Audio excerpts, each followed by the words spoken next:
Hello and welcome back to study with Saurabh YouTube channel. आज के इस वीडियो में हम बीपीएससी एईडीओ का जो 100 मोस्ट एक्सपेक्टेड क्वेश्चंस की सीरीज कर रहे हैं, उसमें हम आज सेट 4 को डिस्कस करेंगे। सेट नंबर 3 तक ऑलरेडी हमने डिस्कस कर लिया है और ईच सेट में हम 100 क्वेश्चन को डिस्कस करते हैं। तो 400 प्रश्न है वो अभी तक हो चुके हैं, डिटेल एक्सप्लेनेशन के साथ हो चुके हैं। 300 प्रश्न, नॉट 400। आज चौथा जो सीरीज है उसको स्टार्ट करेंगे। यहाँ पे हम 30 एमसीक्यू है उनको डिस्कस करेंगे। और चूंकि स्टेटमेंट वाइज क्वेश्चन की डिमांड आ रही थी, इस कारण से मैंने सारा क्वेश्चन है उसको स्टेटमेंट फॉर्म में ही रखा है। और इसी स्टेटमेंट फॉर्म के आधार पर ही हम सारी चीज़ों को डिस्कस करेंगे। तो ये सीरीज है वो बहुत हेल्पफुल होने वाली है आपके एग्जामिनेशन के लिए। तो आई होप कि आपको ये सीरीज जो है वो मदद करेगी आपके एग्जाम में। तो चलिए शुरुआत करते हैं। पहला सवाल पूछा जा रहा है कि ऊर्जा रूपांतरण के संबंध में कथन दिया गया है। आपको कंसीडर करना है स्टेटमेंट को रिगार्डिंग एनर्जी का जो ट्रांसफॉर्मेशन हो रहा है उसके रिगार्डिंग। पहला जो कथन है वो बोल रहा है कि प्रकाश संश्लेषण एक पूर्णतः भौतिक प्रक्रिया है जहां पे सौर ऊर्जा को गतिज ऊर्जा में परिवर्तित किया जाता है। फोटोसिंथेसिस जो प्लांट्स में होती हैं, वो बोल रहा है कि प्योरली फिजिकल प्रोसेस है। फोटोसिंथेसिस जो है वो प्योरली फिजिकल प्रोसेस है। तो ये फिजिकल प्रोसेस तो है ही नहीं, it is a chemical process. तो फोटोसिंथेसिस जो है वो एक बायोकेमिकल प्रोसेस होता है। इसमें सोलर एनर्जी है वो केमिकल एनर्जी में कन्वर्ट तो होता है। सोलर एनर्जी जो है वो कन्वर्ट तो होता है केमिकल एनर्जी में, लेकिन ये जो है वो प्योरली फिजिकल नहीं है, it is a chemical process. तो ये तो गलत हो गया। पहला स्टेटमेंट है वो तो गलत हो गया। दूसरी स्टेटमेंट की हम बात करते हैं। पहला कि भौतिक है, ये दिया गया है, ये नहीं भौतिक नहीं, ये तो रासायनिक है। उसके बाद दूसरा स्टेटमेंट बोल रहा है कि प्रकाश संश्लेषण में क्या होता है, कि प्रकाश संश्लेषण में फोटोसिंथेसिस में ग्लूकोज में रासायनिक बंध जो बनाने के लिए क्लोरोफिल द्वारा सौर ऊर्जा को ट्रैप किया जाता है। फोटोसिंथेसिस में सोलर एनर्जी जो है वो ट्रैप किया जाता है क्लोरोफिल में to form chemical bond in glucose. Glucose का जो केमिकल बॉन्ड बनाना है उसके लिए ये जो है वो स्टोर किया जाता है। तो ये जो स्टेटमेंट है वो सही स्टेटमेंट है। ठीक है, ये सही है। तो पत्तियों में क्लोरोफिल होता है और यही क्लोरोफिल जो होता है वो सौर ऊर्जा को ट्रैप करता है। और इस ऊर्जा का उपयोग वो जल के अणुओं को हाइड्रोजन और ऑक्सीजन में तोड़ना, जिसी को फोटोलाइसिस बोलते हैं। जल के जो अणु होते हैं H2O जो होते हैं उनको तोड़ना है किसमें, तो इनको ऑक्सीजन और हाइड्रोजन में इनको तोड़ना है। और इसी तोड़ने के प्रोसेस को क्या बोला जाता है, तो फोटोलाइसिस जो है वो बोला जाता है। और इसी के लिए सन का जो एनर्जी है एज ए एनर्जी सोर्स सन को यूज करती है। ये भी याद रखना है कि ऊर्जा के सोर्स के रूप में फोटोसिंथेसिस में सन को यूज किया जाता है, सनलाइट को। ठीक है, सनलाइट को यूज किया जाता है। ये बहुत इंपॉर्टेंट है क्योंकि यही सवाल एसआई में पूछा गया था कि सनलाइट को नहीं मिनरल्स को यूज करते हैं, तो वो स्टेटमेंट गलत था। ठीक है। और जब कार्बन डाइऑक्साइड जो है और हाइड्रोजन जो है वो मिलकर ग्लूकोज का फॉर्मेशन करते हैं। ठीक है, जब कार्बन डाइऑक्साइड और हाइड्रोजन मिलकर ग्लूकोज का फॉर्मेशन कैसे करेंगे, ग्लूकोज क्या है, ग्लूकोज है C6H12O6। ठीक है, तो ये हेक्सोज सुगर है, क्योंकि 6 कार्बन है तो हेक्सोज हो जाता है। तो ये हेक्सोज सुगर हो। और इस प्रक्रिया में ऊर्जा जो है ना वो ग्लूकोज के रासायनिक बंधन जो होता है उसमें संचित हो जाती है। ग्लूकोज का जो रासायनिक बंधन पूरा बना उसमें ही ऊर्जा संचित हो जाती है। तो ये तो स्टेटमेंट दूसरा नंबर का सही हो गया। तो एक वाला सबसे पहले तो छाट दो कि एक वाला होगा नहीं। तो कौन सा कथन सही है हमसे पूछ रहा है, तो एक वाला तो होगा नहीं, ये पहला गलत हो गया। दूसरा स्टेटमेंट तो सही है, बी तो सही है। अब देखना है कि 3 सही है या फिर नहीं है। ये डी नहीं होगा। तो अब हमारे पास केवल बी और सी ऑप्शन बच गया है। अब बी और सी को चेक करते हैं, सी को चेक करते हैं कि सी क्या बोल रहा है। सी बोल रहा है कि एक फोटो सेल जो है वो प्रकाश ऊर्जा को भंडारण करने के लिए सीधे रासायनिक ऊर्जा में परिवर्तित करता है। एक फोटो सेल जो है वो कन्वर्ट करता है लाइट एनर्जी को directly into chemical energy for storage. तो एक जो फोटो सेल होता है, सोलर सेल जो होता है, वो प्रकाश ऊर्जा को सीधे इलेक्ट्रिसिटी में परिवर्तित करता है, ना कि वो केमिकल एनर्जी में परिवर्तित करता है। जो आप सौर ऊर्जा लगाते हो, फोटो इलेक्ट्रिक जो सेल लगाते हो, तो सोलर सेल जब लगाते हो तो वो क्या करता है, सोलर सेल का काम होता है कि सीधा लाइट जो है, लाइट एनर्जी को वो इलेक्ट्रिसिटी में कन्वर्ट करता है, ना कि कोई केमिकल चेंजेस उसमें होता है। ठीक है। बाद में जब इसको हम स्टोर करके हमको रखना होता है, बैटरी में जब स्टोर स्टोर करके रखना होता है, तब हम उसको इलेक्ट्रिक एनर्जी को फिर से जब केमिकल में कन्वर्ट करते हैं, जब उसको हम स्टोर करते हैं बैटरी में, तो बाद में स्टोरेज के लिए करते हैं। और यह पूरा डिवाइस जो है वो प्राथमिक कार्य जो है वो विद्युत उत्पादन ही करता है, इसका मेरा पूरा काम हो गया। तो इसको स्टोर करना तो काम है नहीं, तो ये स्टेटमेंट जो है वो गलत हो जाएगा। तो ये भी गलत हो गया, सी वाला भी गलत हो गया। अब हमारा ऑप्शन नंबर बी ही सही बचा। तो हमारा आंसर यहां से कौन आ जाएगा, ऑप्शन नंबर बी। केवल जो है वो दो सही है। तो ये स्टेटमेंट वाला क्वेश्चन ऐसे ही होता है। ठीक है। तो ये आपको ध्यान रखना है। और कुछ एक्स्ट्रा फैक्ट मैं बता दूं कि एटीपी जो होता है वो प्रकाश संश्लेषण के दौरान ऊर्जा जो बनती है, उसका एनर्जी करेंसी बोला जाता है। एटीपी को एडिनोसिन ट्राइफॉस्फेट कहा जाता है। एटीपी और NADPH, इसको जो है वो एनर्जी करेंसी बोलते हैं। क्लोरोफिल का जो सेंटर होता है, उस क्लोरोफिल के सेंटर में केंद्र में मैग्नीशियम जो धातु है वो पाया जाता है। ये भी सवाल पूछा जाता है एग्जामिनेशन में। जो प्रकाश संश्लेषण जो क्रिया है वो एक इंडोथर्मिक प्रोसेस है। इंडोथर्मिक कहने का मतलब कि ऊष्मा जो इसमें आपको देना पड़ेगा, तो इंडोथर्मिक हो गया, ऊष्मा अंदर आएगा। ठीक है। तो इंडोथर्मिक, और एक्सोथर्मिक जैसा ही होगा तो वो ऊष्मा बाहर जाएगा, तो ये इंडोथर्मिक हो जाता है। तो ये आपको ध्यान रखना होगा। बाकी एनर्जी चेंजेस को लेकर कई सारे सवाल जो है वो आपसे पूछे जा सकते हैं, तो वो सब ध्यान रखना पड़ेगा। तो फोटोसिंथेसिस क्या करता है, सोलर एनर्जी को केमिकल बॉन्ड जो बन रहा है उसमें कन्वर्ट करता है, ग्लूकोज के केमिकल बॉन्डिंग में। फोटो सेल क्या करता है, तो लाइट एनर्जी को इलेक्ट्रिकल एनर्जी में कन्वर्ट करता है। और प्लांट एनर्जी स्टोर जो होता है वो किस फॉर्म में होता है, तो वो स्टार्च या फिर मंड के फॉर्म में होता है। तो स्टार्च बोल लो, हिंदी में इसी को मंड कहा जाता है। इसी के फॉर्म में एनर्जी जो है वो स्टोर होता है। ठीक है। तो पहला सवाल क्लियर हुआ। नेक्स्ट सवाल की ओर बढ़ते हैं। नेक्स्ट सवाल हमसे पूछा जा रहा है कि पर्यावरण संरक्षण अधिनियम जो है, इन्वायरमेंट प्रोटेक्शन एक्ट जो है वो ईपीए है, जो इंडिया में आया है, उसके एक रिगार्डिंग आपको स्टेटमेंट्स दिए गए हैं। तो पर्यावरण संरक्षण अधिनियम है पहला स्टेटमेंट की, इसे 1986 में पारित किया गया। तब मुख्य रूप से भोपाल भोपाल जो गैस की त्रासदी है, उसी की प्रतिक्रिया के रूप में इसको बनाया गया। ठीक है। उसी की प्रतिक्रिया के रूप में इसको बनाया गया। और हमसे पूछ रहा है क्या, कि कौन सा कथन सही है। सही पे बात करेंगे तो yes, it is a correct statement. इसको भोपाल गैस त्रासदी के बाद ही बनाया गया था। देखो भोपाल गैस त्रासदी क्या हुआ था,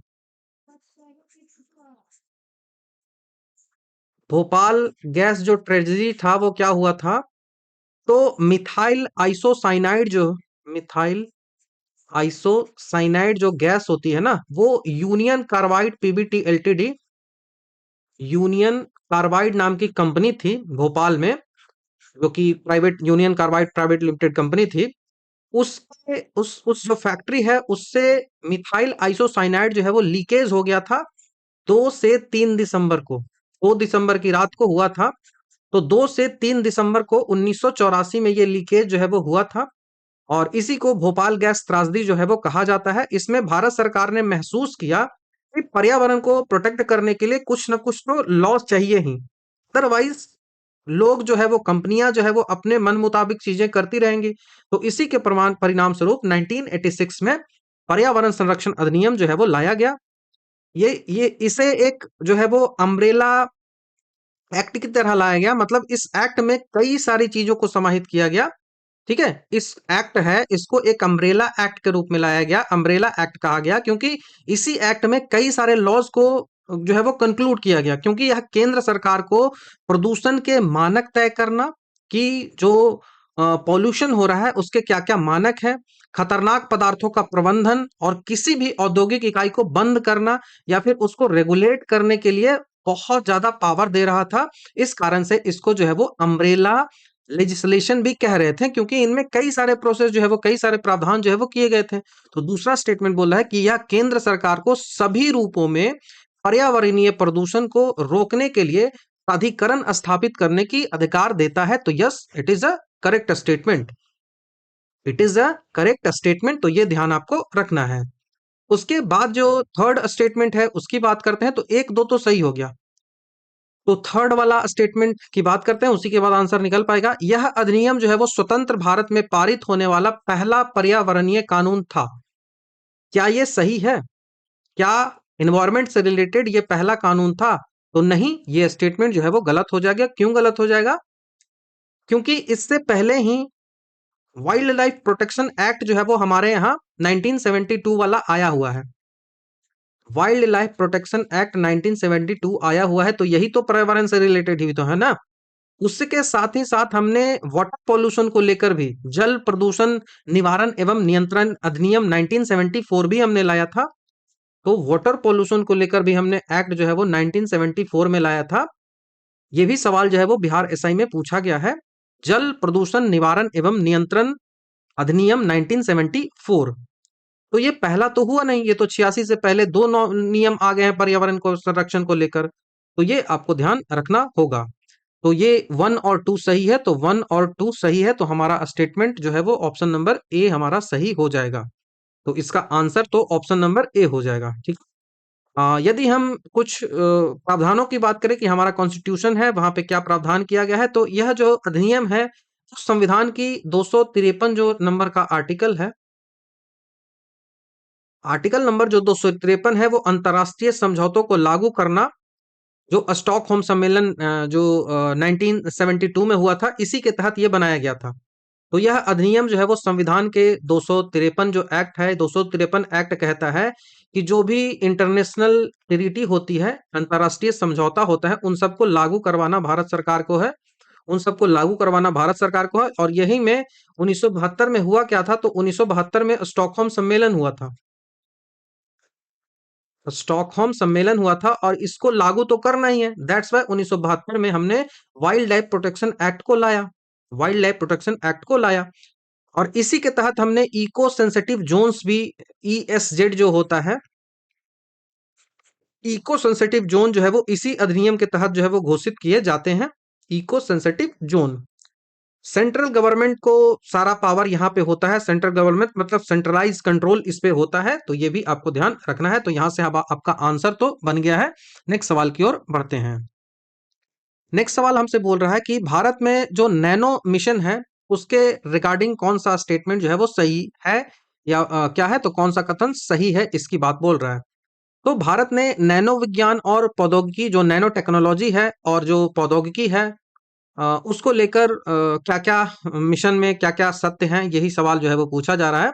तो पहला सवाल, पहला स्टेटमेंट है कि भारत सरकार ने 2007 में नैनो विज्ञान, इंडियन गवर्नमेंट ने लॉन्च किया है mission nano science and technology को लेकर, नैनो मिशन 2007। तो ये जो स्टेटमेंट है वो सही है। भारत सरकार ने नैनो विज्ञान और प्रौद्योगिकी के क्षेत्र में वैश्विक स्तर पर जो कम्पिटिटिवनेस है उसके लिए मई 2007 में नैनो मिशन है उसकी शुरुआत की थी, तो ये तो स्टेटमेंट सही हो जाएगा। इसका उद्देश्य क्या था, तो इसका उद्देश्य था बुनियादी ढांचों का फॉर्मेशन करना, जो बेसिक स्ट्रक्चर है उनका निर्माण करना, नैनो टेक्नोलॉजी और जो ह्यूमन रिसोर्सेज हैं, मानव संसाधन है, उसको विकसित करना, जैसे कि पीएचडी ये सब हो गया। और उद्योग जो अकादमिक सहयोग है उसको बढ़ावा देना, ठीक है। उद्योग आध्यात्मिक सहयोग है उसको बढ़ावा देना। तो स्टेटमेंट नंबर 3 देखो कि इसका टारगेट क्या था। इसका टारगेट था कि नैनो प्रौद्योगिकी, जो नैनो टेक्नोलॉजी है, उसमें जो रिसर्चेज होते हैं उनके पावर को उनके पावर का निर्माण करना, और जो बुनियादी ढांचा है, जो इंफ्रास्ट्रक्चर है, जो बेसिक इंफ्रास्ट्रक्चर चाहिए ही, वो सारी कैपेसिटी बिल्डिंग और प्रोवाइड करना infrastructure for the nano technology researches, तो ये भी सही है। लेकिन तो एक और दो सही है, लेकिन तीसरा दूसरा जो स्टेटमेंट आपको दिख रहा है, ये दूसरा स्टेटमेंट गलत हो जाएगा। क्यों? दूसरा स्टेटमेंट बोल रहा है कि जैव प्रौद्योगिकी विभाग जो है, डिपार्टमेंट ऑफ बायोटेक्नोलॉजी है, इसके कार्यान्वयन के लिए नोडल एजेंसी है। तो ये गलत है, क्योंकि इस मिशन के लिए जो नोडल एजेंसी थी नैनो टेक्नोलॉजी के लिए, नैनो मिशन जो 2007 में आया था, इसके लिए जो नोडल एजेंसी थी वो विज्ञान और प्रौद्योगिकी विभाग था, department of science and technology था, ना कि बायोटेक्नोलॉजी था। ठीक है। तो यहाँ बहुत ज्यादा फंस सकते हैं कोई भी, तो ये आपको ध्यान रखना है, ये हमारा गलत हो जाएगा। तो 1 और 3 सही है। 1 और 3 सही है, तो 1 और 3 बी में हो जाएगा। तो ऑप्शन नंबर बी हमारा यहाँ से आंसर बन जाएगा। ठीक है, बी बन जाएगा। नैनो स्केल के बारे में क्या आपको पता है कि 10 टू द पावर -9 मीटर जो है उसको बराबर 1 नैनोमीटर बोलते हैं। फादर ऑफ नैनो टेक्नोलॉजी की जब आपसे पूछा जाए कि नैनो टेक्नोलॉजी के फादर कौन है, ये सवाल पूछा जाता है, तो इसका फादर हो गया रिचर्ड फेनमैन।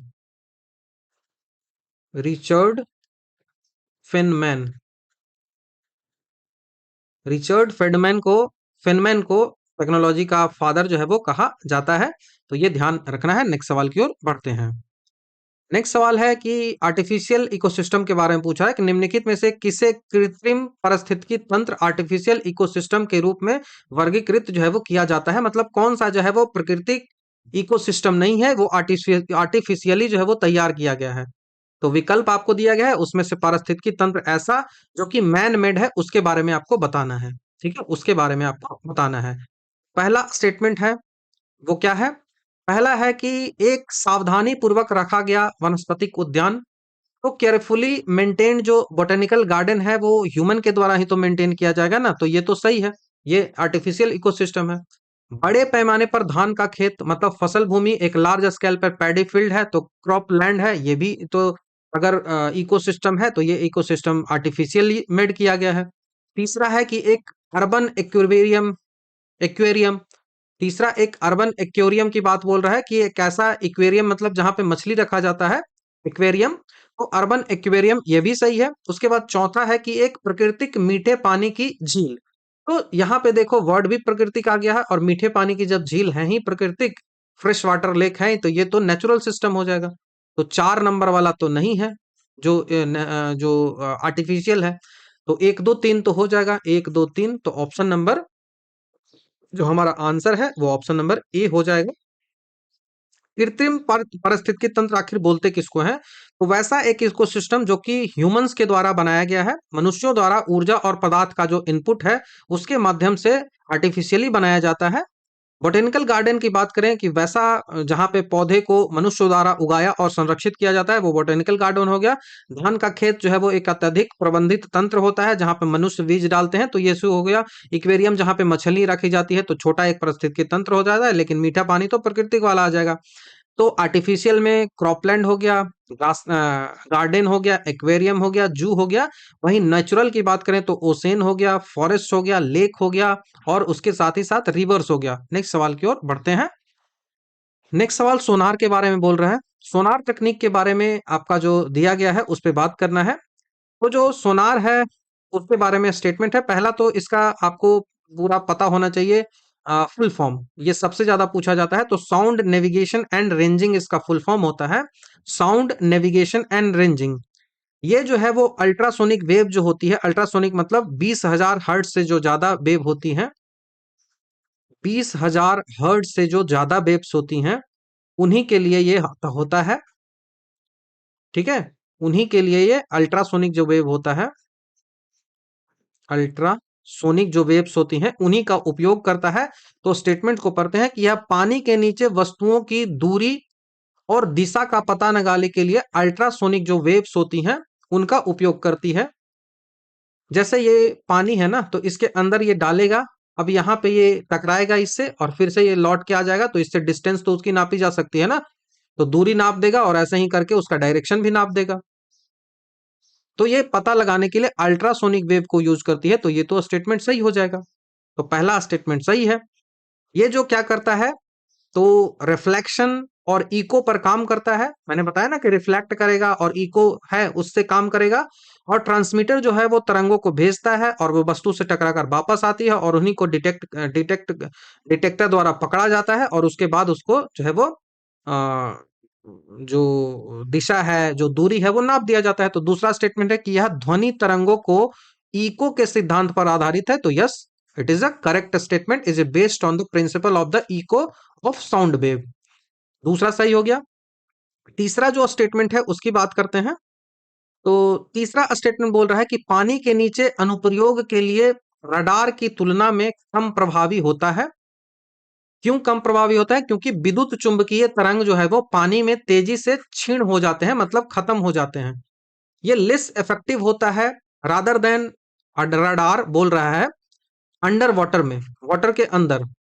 अब इसका रीजन बोल रहा है कि ये इलेक्ट्रोमैग्नेटिक वेव जो होते हैं ना, वो टेन्यूट हो जाते हैं रैपिडली इन द वाटर, क्षीण हो जाते हैं, खत्म हो जाते हैं। तो ये स्टेटमेंट जो है वो गलत हो जाएगा। ठीक है, ये गलत है। पानी के नीचे जो सोनार होता है वो रडार की तुलना में ज्यादा इफेक्टिव होता है। तो रडार से ज्यादा इफेक्टिव पानी के अंदर सोनार ही होता है, तो ये गलत हो जाएगा। रेडियो तरंगे जो होती है ना, जो रडार में यूज किया जाता है, वो रेडियो वेव यूज किया जाता है। रेडियो वेव जो है वो रडार में यूज किया जाता है। तो जो रेडियो वेव्स होती है ना, वो पानी में बहुत तेजी से एब्जॉर्ब होती है और विसरित हो जाती है। जबकि जो साउंड वेव होती है ना, वो पानी में लंबी दूरी तक जाती है और बहुत कम जो उसमें जो है वो जो क्षय होता है ना, वो खत्म बहुत कम होती है। ठीक है, तो ये आपको ध्यान रखना है। दैट्स वाई ये जो होता है ना, कि रडार की जगह सोनार का ही हम यूज करते हैं। तो हमारा स्टेटमेंट कौन सा सही हो जाएगा? एक और दो। एक और दो, तो ऑप्शन नंबर ए हमारा यहां से सही बनेगा, एक और दो। ठीक। कैलकुलेशन जब भी आपको करना होगा तो आप फॉर्मूला एक लिख सकते हो। कभी पूछा जाए तो 2D बराबर होता है V into T. Velocity, time और डिस्टेंस के लिए डी यूज किया जाता है। चमगादड़ और डॉल्फिन जो है वो इसी टेक्नोलॉजी जो सोनार है इसी को यूज करते हैं। तो सोनार को कौन कौन यूज करता है नेचुरली? तो बैट, जिसको चमगादड़ कहा जाता है, चमगादड़ कहा जाता है। और दूसरा जो यूज करता है वो डॉल्फिन यूज करता है, खास करके जो सूसी डॉल्फिन होता है ना, जो गंगैटिक डॉल्फिन है, वो अंधी होती है, तो वो इसी को यूज करती है। नेक्स्ट क्वेश्चन की ओर बढ़ते हैं। नेक्स्ट सवाल है कि ग्रीन हाउस गैस के बारे में। ग्रीन हाउस गैस के संबंध में निम्नलिखित कथन है, उन पर विचार करना है। Consider the following statement about green house gases. तो ग्रीन हाउस गैस के बारे में है। तो पहला है कि जलवाष्प द्रव्यमान के आधार पर वायुमंडल में सबसे प्रचुर मात्रा में पाई जाने वाली ग्रीन हाउस गैस है। बोल रहा है कि वाटर वेपर जो है वो एक ग्रीन हाउस गैस है, जो कि most abundant green house gas होता है इन एटमोस्फेयर। इन्वायरमेंट में नहीं बोल रहा है, एटमोस्फेयर में बोल रहा है, हमारा वायुमंडल में बोल रहा है। तो ये स्टेटमेंट जो है वो सही है, जलवाष्प ही सबसे ज्यादा है। वायुमंडल में सबसे अधिक मात्रा में पाई जाने वाली और सबसे शक्तिशाली जो ग्रीन हाउस गैसेज हैं, वो ग्लोबल वार्मिंग में फीडबैक लूप में मुख्य भूमिका जो है वो निभाता है, यही वाटर वेपर। ठीक है, यही वाटर वेपर जो है वो बहुत शक्तिशाली है और यह ग्लोबल वार्मिंग के फीडबैक लूप में बहुत मुख्य भूमिका जो है वो निभाती है। तो पहला स्टेटमेंट तो सही हो गया। दूसरा स्टेटमेंट है कि मीथेन में 100 साल की अवधि में कार्बन डाइऑक्साइड की तुलना में उच्च ग्लोबल वार्मिंग होती है। मीथेन में ज्यादा ग्लोबल वार्मिंग होती है एज कंपेयर टू CO2, बोल रहा है 100 साल की अवधि में। तो मीथेन की गर्मी की रोकने की जो क्षमता होती है ना, वो CO2 से ज्यादा होती है। देखो, ग्लोबल वार्मिंग का सीधा सा मतलब है कि हमारा एटमॉस्फेयर है ना, ये यदि अर्थ है हमारा, तो ये अर्थ के ऊपर ऊपर हमारा जो है वो एक एटमॉस्फेयर हमारा है, जहां पे गैसेस बहुत ज्यादा है। अब सनलाइट हम पे आई, बाहर से सनलाइट यहाँ गिरी, कुछ सनलाइट यहीं रुक जाएगी अर्थ में, हमारे इन्वायरमेंट में, ताकि हमारा इन्वायरमेंट ज्यादा गर्म ना हो और ज्यादा ठंडा ना हो, और कुछ जो है वो निकल जाएगी। लेकिन जैसे ही ये जो ग्रीन हाउस गैसेस की मात्रा बढ़ती चली जाएगी, तो होगा क्या ना, कि ज्यादा गैसेस बाहर नहीं, ज्यादा हीट जो है वो बाहर नहीं निकलेगा, और हीट जो है वो एब्जॉर्ब हो जाएगा इसी में हीट जो है वो तैरने लगेगा। अब जब ज्यादा जैसे ही हीट होगा तो टेम्परेचर बढ़ जाएगा इसका, और इसी को ग्लोबल वार्मिंग बोल रहे हैं। तो इसमें ग्रीन हाउस गैसेस बहुत ज्यादा मदद करता है। तो मीथेन जो होता है ना, वो 100 साल के पैमाने पर यदि देखा जाए तो CO2 से लगभग 25 से 28 गुना अधिक शक्तिशाली होती है। तो ये तो सही हो जाएगा, ये तो सही हो जाएगा। तीसरे स्टेटमेंट की बात करते हैं कि ट्रोपोस्फेयर में ओजोन जो है वो एक ग्रीन हाउस गैस के रूप में काम करती है, जबकि स्ट्रेटोस्फेयर में जो यूवी किरणों की रक्षा करने के लिए काम करती है। सवाल बहुत इंटरेस्टिंग है, बहुत ज्यादा इंपॉर्टेंट भी है। आपसे बोल रहा है कि ओजोन लेयर जो होती है ना, हमारा जो ओजोन लेयर O3 वाला है, वो लेयर जो होते हैं आप जानते हो कहाँ होती है? वो स्ट्रेटोस्फेयर में होती है, समताप मंडल में होती है, क्योंकि यूवी जो किरणें होती है उनको रोकती है आने से।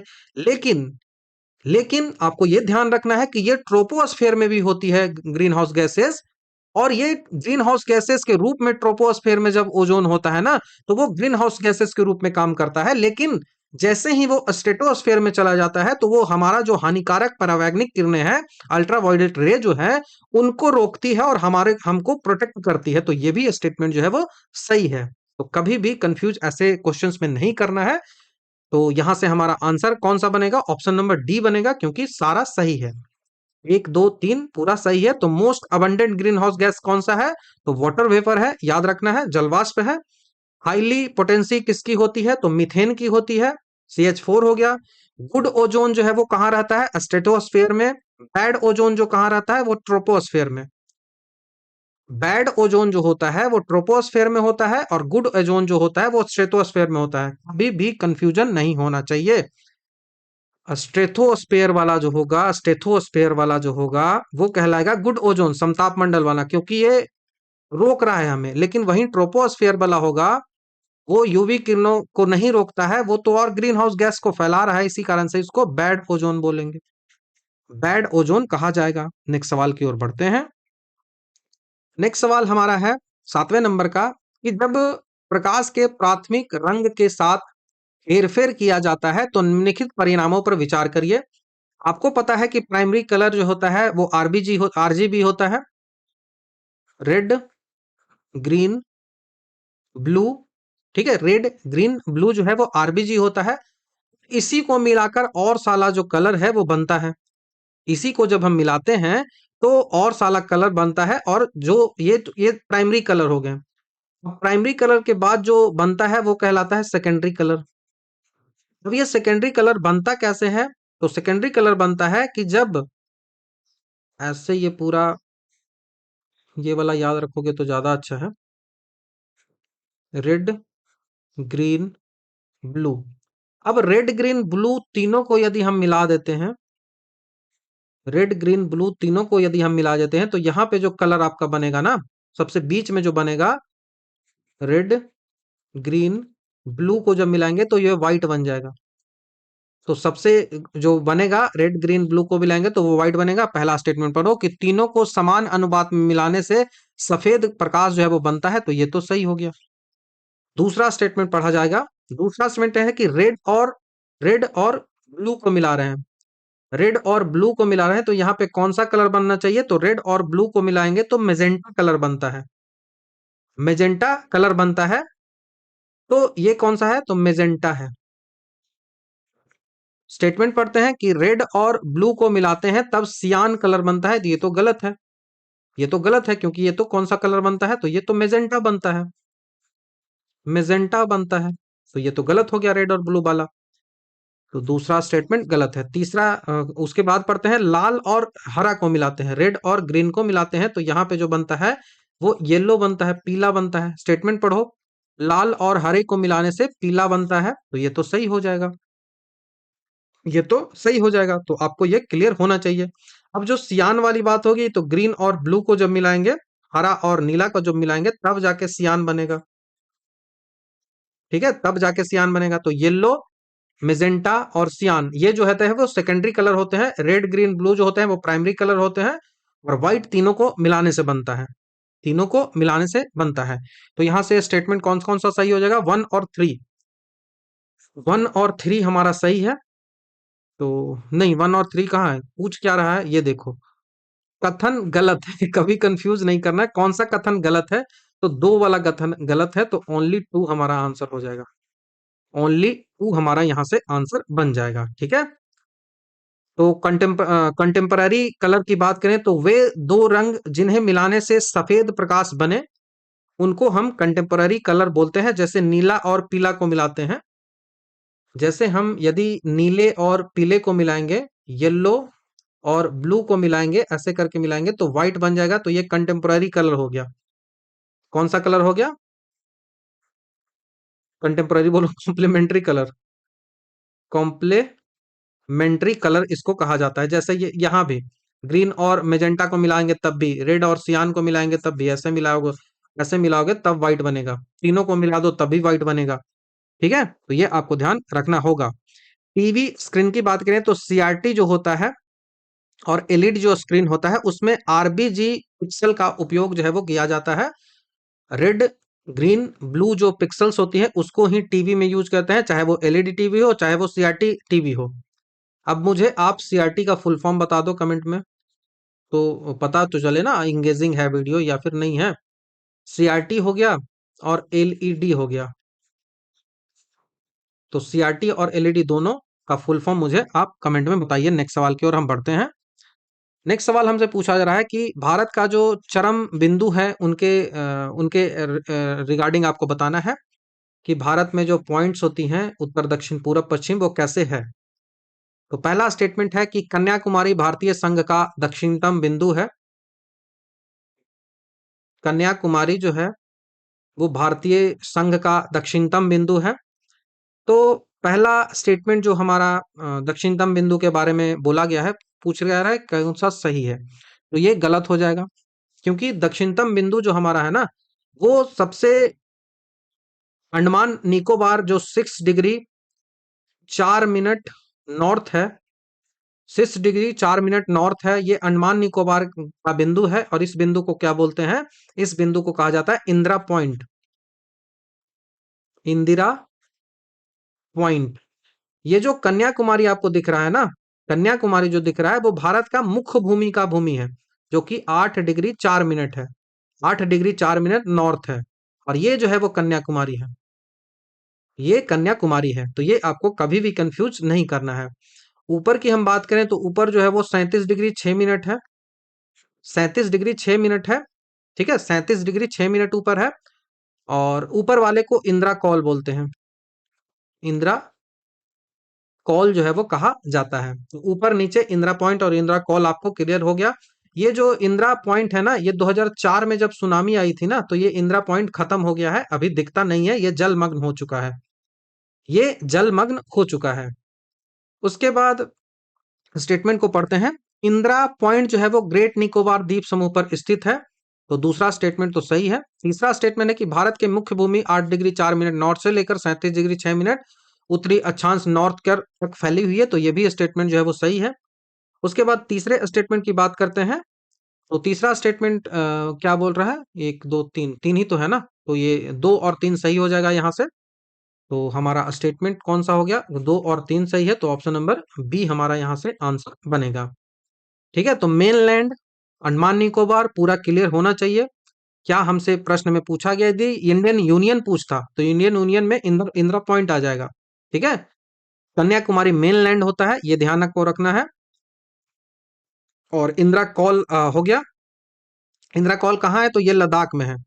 वहीं आपसे जब वेस्ट और ईस्ट की पूछ लिया जाए कि ईस्ट में कौन सा सबसे आगे का पॉइंट है, तो ईस्ट में जो पॉइंट है उसको किबीथू कहते हैं, जो कि अरुणाचल प्रदेश में है, उसको बोला जाता है किबीथू। और जो वेस्ट में है वो गुजरात में होगा और उसको बोलते हैं गौरी माता या फिर गहोर माता, जो भी कह लो, गुहार मोती इसको कहा जाता है, जो कि गुजरात में है। तो ये आपको ध्यान रखना होगा। अभी पूछा गया था सवाल कि नॉर्थ साउथ और ईस्ट वेस्ट जो है इनके बीच का डिस्टेंस कितना होता है, नॉर्थ साउथ का डिस्टेंस कितना है, ईस्ट वेस्ट का डिस्टेंस कितना है, और उनके बीच का डिफरेंस कितना है, तो 281 आंसर है। एसआई में पूछा गया था 18 का पहला शिफ्ट। नेक्स्ट सवाल की ओर हम बढ़ते हैं। नेक्स्ट सवाल है कि प्रकृति में मूल बलों के संदर्भ में निम्नलिखित विचार पर चर्चा करिए। मूल बल मतलब फंडामेंटल फोर्सेस के बारे में पूछ रहा है। तो ब्रह्मांड में पाए जाने वाले फंडामेंटल फोर्सेस जो होते हैं वो केवल और केवल 4 फोर्स होते हैं। इन्हीं 4 फोर्सों को मिलकर हर फोर्स जो है वो बनाया जाता है। ठीक है, तो मूल बल जो होते हैं वो 4 ही होते हैं, और उसी को जो है वो चेंज कर करके अलग अलग जो फोर्सेस है वो बनाए जाते हैं। तो एक एक करके हम स्टेटमेंट की चर्चा करते हैं। पहला स्टेटमेंट है कि गुरुत्वाकर्षण बल जो है वो 4 मूल बलों में सबसे कमजोर होता है, लेकिन इसकी सीमा जो है वो अनंत है। इसकी सीमा जो है वो अनंत है। इस ये जो है वो इनफाइनाइट इसकी रेंज होती है ग्रेविटेशन की। तो ग्रेविटेशन जो है वो सबसे कमजोर बल है, लेकिन इसकी सीमा अनंत है। यह जो है वो ग्रह, तारे, गैलेक्सी इन सबके बीच काम करता है। तो ये तो स्टेटमेंट सही हो जाएगा। ये तो स्टेटमेंट सही हो जाएगा। दूसरा स्टेटमेंट क्या बोल रहा है कि इलेक्ट्रोमैग्नेटिक फोर्स जो है वो एक्ट करता है only between particles that carry an electric charge. अब जब इलेक्ट्रिक चार्ज किसी के पास होगा ही नहीं तो वो इलेक्ट्रोमैग्नेटिक को कैसे फोर्स लग पाएगा, तो यह भी अनंत सीमा तक लगता है और आवेशित कणों के बीच ही यह काम करता है, तो यह भी स्टेटमेंट जो है वो सही हो जाएगा। तीसरे स्टेटमेंट की बात करते हैं कि द स्ट्रॉन्ग न्यूक्लियर फोर्स जो होता है वो रिस्पॉन्सिबल होता है for the stability of the atomic nucleus. Atom का जो न्यूक्लियस होता है उसको स्टेबल बनाने के लिए उसके अंदर फोर्सेस लगती है और उसको इलेक्ट्रोमैग्नेटिक फोर्स जो है वो कहा जाता है। तो ये जरूरी होता है उसके स्ट्रक्चर को बनाए रखने के लिए, ये सवाल पूछा जा रहा है। तो स्ट्रॉन्ग न्यूक्लियर फोर्स जो होता है वो ब्रह्मांड का सबसे शक्तिशाली फोर्स होता है, लेकिन इसकी सीमा जो है ना, इसकी रेंज जो होती है वो बहुत कम होती है, शॉर्ट रेंज होती है। रेंज जो इसकी होती है वो बहुत शॉर्ट होती है और यह केवल जो है वो परमाणु के नाभिक के भीतर जो प्रोटॉन और न्यूट्रॉन होता है ना उन्हीं को बांध कर रखता है। और यह पूरा जो ब्रह्मांड होता है ना उसमें हर जगह पे यह काम नहीं करता है। और हमारा स्टेटमेंट, हमारा क्वेश्चन क्या बोल रहा है, उस क्वेश्चन को पढ़िए कि उपरोक्त में से कौन सा बल जो है वो अनंत सीमा में हर जगह मौजूद है। ठीक है, अनंत सीमा में हर जगह मौजूद है, तो न्यूक्लियर फोर्स वाला स्टेटमेंट तो सही है ही, लेकिन ये अनंत सीमा तक नहीं है, ये तो केवल और केवल न्यूक्लियस तक ही सीमित है। यदि पूरे हम एटम को भी ड्रॉ कर देंगे ना, इसमें बस न्यूक्लियस तक ही सीमित है, प्रोटॉन और न्यूट्रॉन को ही बांध के रखना है, इलेक्ट्रॉन इसके काबू में नहीं है। बहुत शॉर्ट रेंज का फोर्स ये है, 10⁻³ मीटर जो है वो उस शॉर्ट रेंज तक ये जाता है। तो इस कारण से ये जो तीसरा स्टेटमेंट है ये गलत है। क्यों गलत है ना, क्योंकि ये अनंत सीमा क्वेश्चन में लगा दिया है, अनंत सीमा लगा दिया है, तो ये ध्यान आपको रखना है। वीकेंड फोर्स होता है 9 to 9.8 जो है वो होता है इसका मीटर पर सेकेंड। तो ये 9.8 होता है, तो सबसे वीकेंड है। वीकेस्ट फोर्स जो है वो ग्रेविटी है और strongest force strong nuclear force होता है, लेकिन इसकी सीमा जो है वो अनंत नहीं है। अनंत किसकी किसकी है, तो ग्रेविटेशन की है, विद्युत चुंबकीय की है, इलेक्ट्रोमैग्नेटिक की है, और उसी के साथ साथ जो न्यूक्लियस के अंदर जो फोर्स लगता है उसकी है। तो ये ध्यान रखना है। नेक्स्ट सवाल की ओर हम बढ़ते हैं। नेक्स्ट सवाल वेजिटेबल्स के बारे में, वेजिटेबल्स बोल रहा हूँ, वनस्पति के बारे में पूछ रहा है, वेजिटेशन के बारे में पूछा जा रहा है। वेजिटेशन इंडिया का कैसा है उस बारे में सवाल है। तो पहला स्टेटमेंट है कि उष्णकटिबंधीय पर्णपाती जो वन होते हैं, ट्रॉपिकल डेसिडुअस जो फॉरेस्ट होते हैं, उसको हम मॉनसून फॉरेस्ट भी कहते हैं। पर्णपाती मतलब जिनकी पत्तियां जो है वो गिर जाती है, क्योंकि मौसम जो है वो ड्राई हो जाता है और पत्ती से पानी बर्बाद नहीं करना है, इवोपोरेशन वहां से पानी का ना हो, इस कारण से पत्तियां जो है वो गिर जाती है। तो क्या ये मॉनसून वन में होता है, तो यस, ये तो मॉनसून वन में ही होगा, क्योंकि मौसम बदलेगा तभी ना, मॉनसून मॉनसून का समय नहीं रहेगा तो पत्तियां जो है वो नहीं होगी और बाद में हरी हो जाती है पत्तियां। तो ये उष्णकटिबंधीय पर्णपाती वन हो गया। डेसिडुअस जो फॉरेस्ट होता है इन्हें मानसूनी वन कहते हैं, क्योंकि ये मानसून के साथ अपनी पत्तियां गिरा देती है। और भारत में सर्वाधिक क्षेत्रफल जो होता है, लगभग 64% जो क्षेत्रफल इंडिया का है, उसमें यही फॉरेस्ट ट्रॉपिकल डेसिडुअस फॉरेस्ट ही पाया जाता है। तो पहला स्टेटमेंट तो सही हो जाएगा। दूसरा स्टेटमेंट की बात करते हैं। दूसरा स्टेटमेंट है कि उष्णकटिबंधीय सदाबहार जो वन होता है वो 200 सेंटीमीटर से अधिक वर्षा वाले क्षेत्रों में पाया जाता है।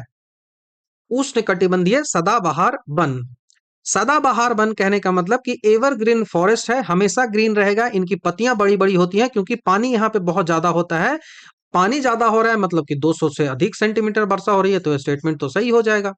तो ये कहाँ आपको मिल जाएगा, पश्चिमी घाट में मिल जाएगा, अंडमान और निकोबार में मिल जाएगा, पूर्वोत्तर भारत का जो पार्ट है वहां पे मिल जाएगा, जहां पे वर्षा 200 सेंटीमीटर से अधिक होती है वहां पे ऐसा फॉरेस्ट, एवरग्रीन फॉरेस्ट जो है वो आपको मिलेगा। तो दूसरा स्टेटमेंट भी सही है। तीसरा स्टेटमेंट की बात क्या होती है कि ट्रॉपिकल डेसिडुअस फॉरेस्ट जो है ना वो ऑक्यूपाई करता है largest percentage of India's total forest cover. तो ये तो मैंने बताया ही 64%। तो ये भी सही है, तो एक दो तीन तीनों सही हो जाएगा हमारा। तो ऑप्शन नंबर डी यहां से सही होगा, एक दो तीन तीनों सही होगा। तो ड्राई डेसिडुअस की बात करें तो भारत में पाए जाने वाला सबसे सामान्य उप प्रकार जो है वो ड्राई डेसिडुअस ही होता है। टीक और साल की बात करें तो पर्णपाती वनों को मुख्य व्यवसायिक वृक्ष है वो टीक और साल है। कॉमर्शियल जो है वो ट्री ये हो जाती हैं। तो मोस्ट कॉमन ट्रॉपिकल डेसिडिवस हो गया। रेन फॉरेस्ट जो होता है, एवरग्रीन फॉरेस्ट होता है, वो 200 सेंटीमीटर से ज्यादा वर्षा होना चाहिए। मॉनसून फॉरेस्ट जो है वो डेसिडिवस फॉरेस्ट को ही कहा जाता है। तो ये स्टेटमेंट जो है वो बहुत इंपॉर्टेंट है, आपको याद रखना है। ठीक है, तो नेक्स्ट सवाल की ओर बढ़ते हैं। सवाल बोल रहा है प्लांट ग्रुप के बारे में। प्लांट का जो ग्रुप्स है ना, उस बारे में सवाल है। प्लांट जो है वो कई टाइप से डिवाइडेड होते हैं प्लांट किंगडम, जैसे थैलोफाइटा हो गया, ब्रायोफाइटा हो गया, टेरिडोफाइटा हो गया। तो इन्हीं सब की जो कैरेक्टरिस्टिक हैं, इनकी विशेषताएं हैं, उन पर बात की जा रही है। तो एक एक करके स्टेटमेंट को पढ़ते हैं। पहला स्टेटमेंट है कि थैलोफाइटा जो होता है ना, वो सुविभक्त शारीरिक संरचना वाला पौधा होता है। ठीक है, तो ये पौधे में शामिल है, तो ये तो सीधा साधा गलत हो गया। थैलोफाइटा बस एक थैलस की तरह होता है, ना तो इसकी आपको जड़ें दिखती है, ना तो आपको इसमें तना दिखती है, पत्ती दिखती है, कुछ नहीं इसमें दिखता है। कुछ नहीं दिखता है, बस एक थैलस के रूप में, एक गोले के रूप में बस ये रहता है। जैसे आप शैवाल को आपने देखा होगा, काई आपने देखा होगा ना, एल्गी आपने देखा होगा कल के पास, या फिर कहाँ कहीं भी पानी है वहां पे ये आती है। तो इसमें इसका बॉडी थोड़ी, इसका शरीर थोड़ी सुविकसित थोड़ी होता है, ना तो पत्ती होती है ना जड़ होता है, कुछ नहीं। इसमें जड़ तना पत्ती अलग अलग नहीं दिखाई देती, आप पहचान ही नहीं सकते हो, बस एक थैलस के रूप में होता है। तो पहला स्टेटमेंट तो सीधा गलत हो गया, थैलोफाइटा वाला। थैलोफाइटा वाला स्टेटमेंट गलत है।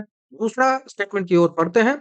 ब्रायोफाइटा जो होता है वो पादप जगत का उभयचर कहा जाता है। तो ये तो सही है, ब्रायोफाइटा उभयचर बोला जाता है। ब्रायोफाइटा को आखिर उभयचर ही क्यों कहा जाता है? उभयचर उसको बोलते हैं जो लैंड पे और वाटर में दोनों में रह सकता है, उसको उभयचर कहा जाता है। ब्रायोफाइटा उभयचर क्यों है? क्योंकि इसको यदि रिप्रोडक्शन करना होता है ना, रिप्रोडक्शन जब इसको करना होता है, तो रिप्रोडक्शन करने के लिए इसको वाटर की जरूरत पड़ती है। बिना वाटर के ये रिप्रोडक्शन करेगा ही नहीं। ब्रायोफाइटा में जैसे इसके एग्जाम्पल के रूप में आप रख लो मॉस। सवाल पूछा गया है एग्जामिनेशन में, ब्रायोफाइटा का एग्जाम्पल मॉस या फिर लीवर वर्ट।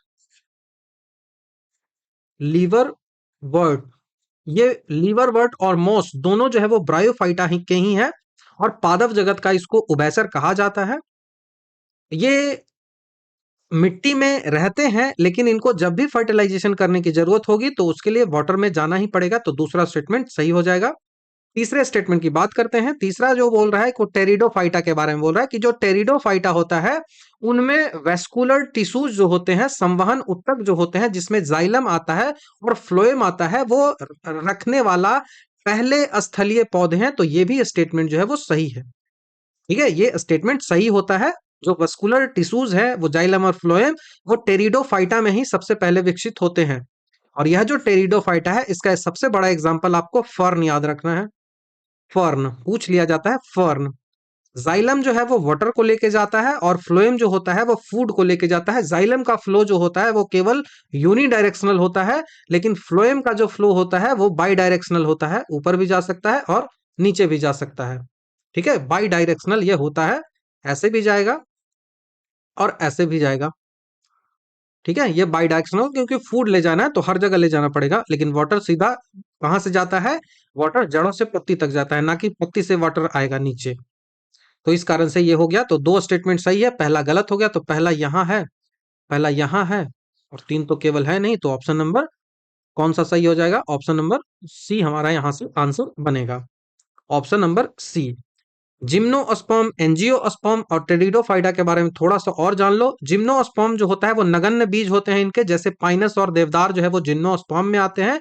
एंजियोस्पर्म में बात करें तो पुष्पी पौधे होते हैं, केवल और केवल एंजियोस्पर्म के ही पौधे, एंजियोस्पर्म्स के ही पौधे जो होते हैं वो फूल देते हैं, पत्ती देते हैं, फूल और फल देते हैं। तो बीज और फल, बीज और फल जो होता है, सीड एंड फ्रूट्स जो होता है, वो केवल एंजियोस्पर्म में ही होते हैं।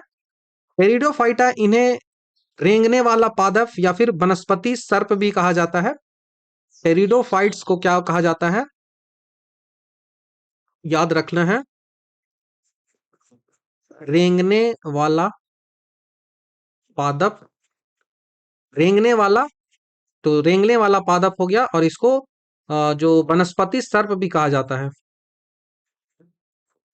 वनस्पति जगत का सर्प, सर्प मतलब सांप। तो ये दोनों स्टेटमेंट जो है वो पूछ लिया गया है। सवाल पूछा गया है, तो ये ध्यान आपको रखना होगा। ठीक है, नेक्स्ट सवाल की ओर बढ़ते हैं। नेक्स्ट सवाल हिमालय के बारे में पूछ रहा है। हिमालय के बारे में कथन दिया गया है आपको। सवाल है कि अधिक वर्षा के कारण पूर्वी हिमालय में पश्चिमी हिमालय की तुलना में जैव विविधता है वो ज्यादा है। क्या बोल रहा है? हिमालय है कैसा है? हिमालय ऐसा है। ये पूरा भारत में हिमालय फैला हुआ है और यहाँ पे दो पार्टों में ऐसे हिमालय बनता है। एक जो होता है वो हिंदू कुश होता है, दूसरा जो है वो सुलेमान पर्वत होता है।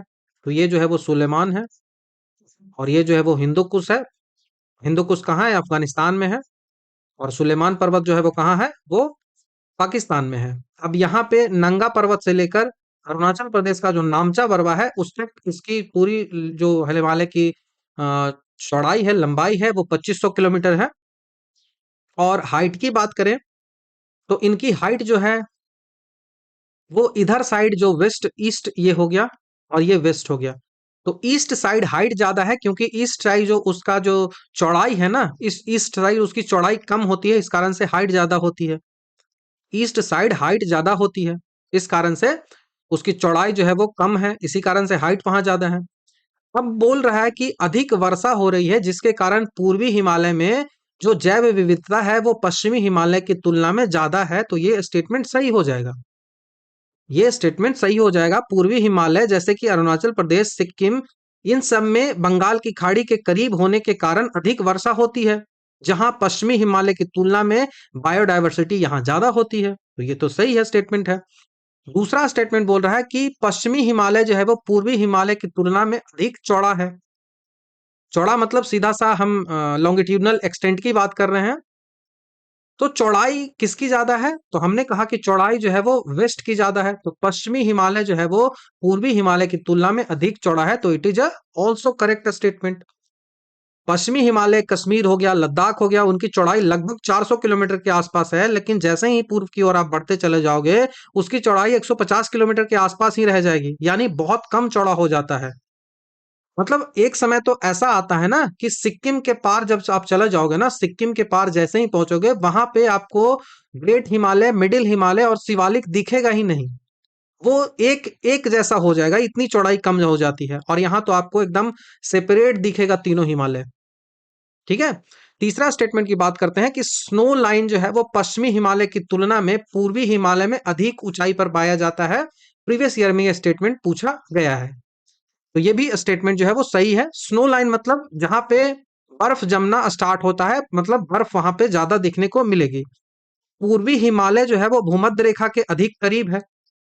पूर्वी हिमालय जो है, पूरब का जो हिमालय जो है वो क्या है? तो वो भूमध्य रेखा जो होती है, इक्वेटर जो होता है उसके अधिक करीब होता है। और इक्वेटर के करीब है मतलब वहां पे जो आर्द्रता है, वहां पे जो वेटनेस है वो बहुत ज्यादा है। अब इसीलिए यहाँ पे जो स्नो लाइन है ना वो पश्चिमी हिमालय जो है वो कैसा है? तो वहां का मौसम जो पश्चिमी हिमालय का होता है वो कैसा होता है? तो वो शुष्क होता है, ड्राई होता है।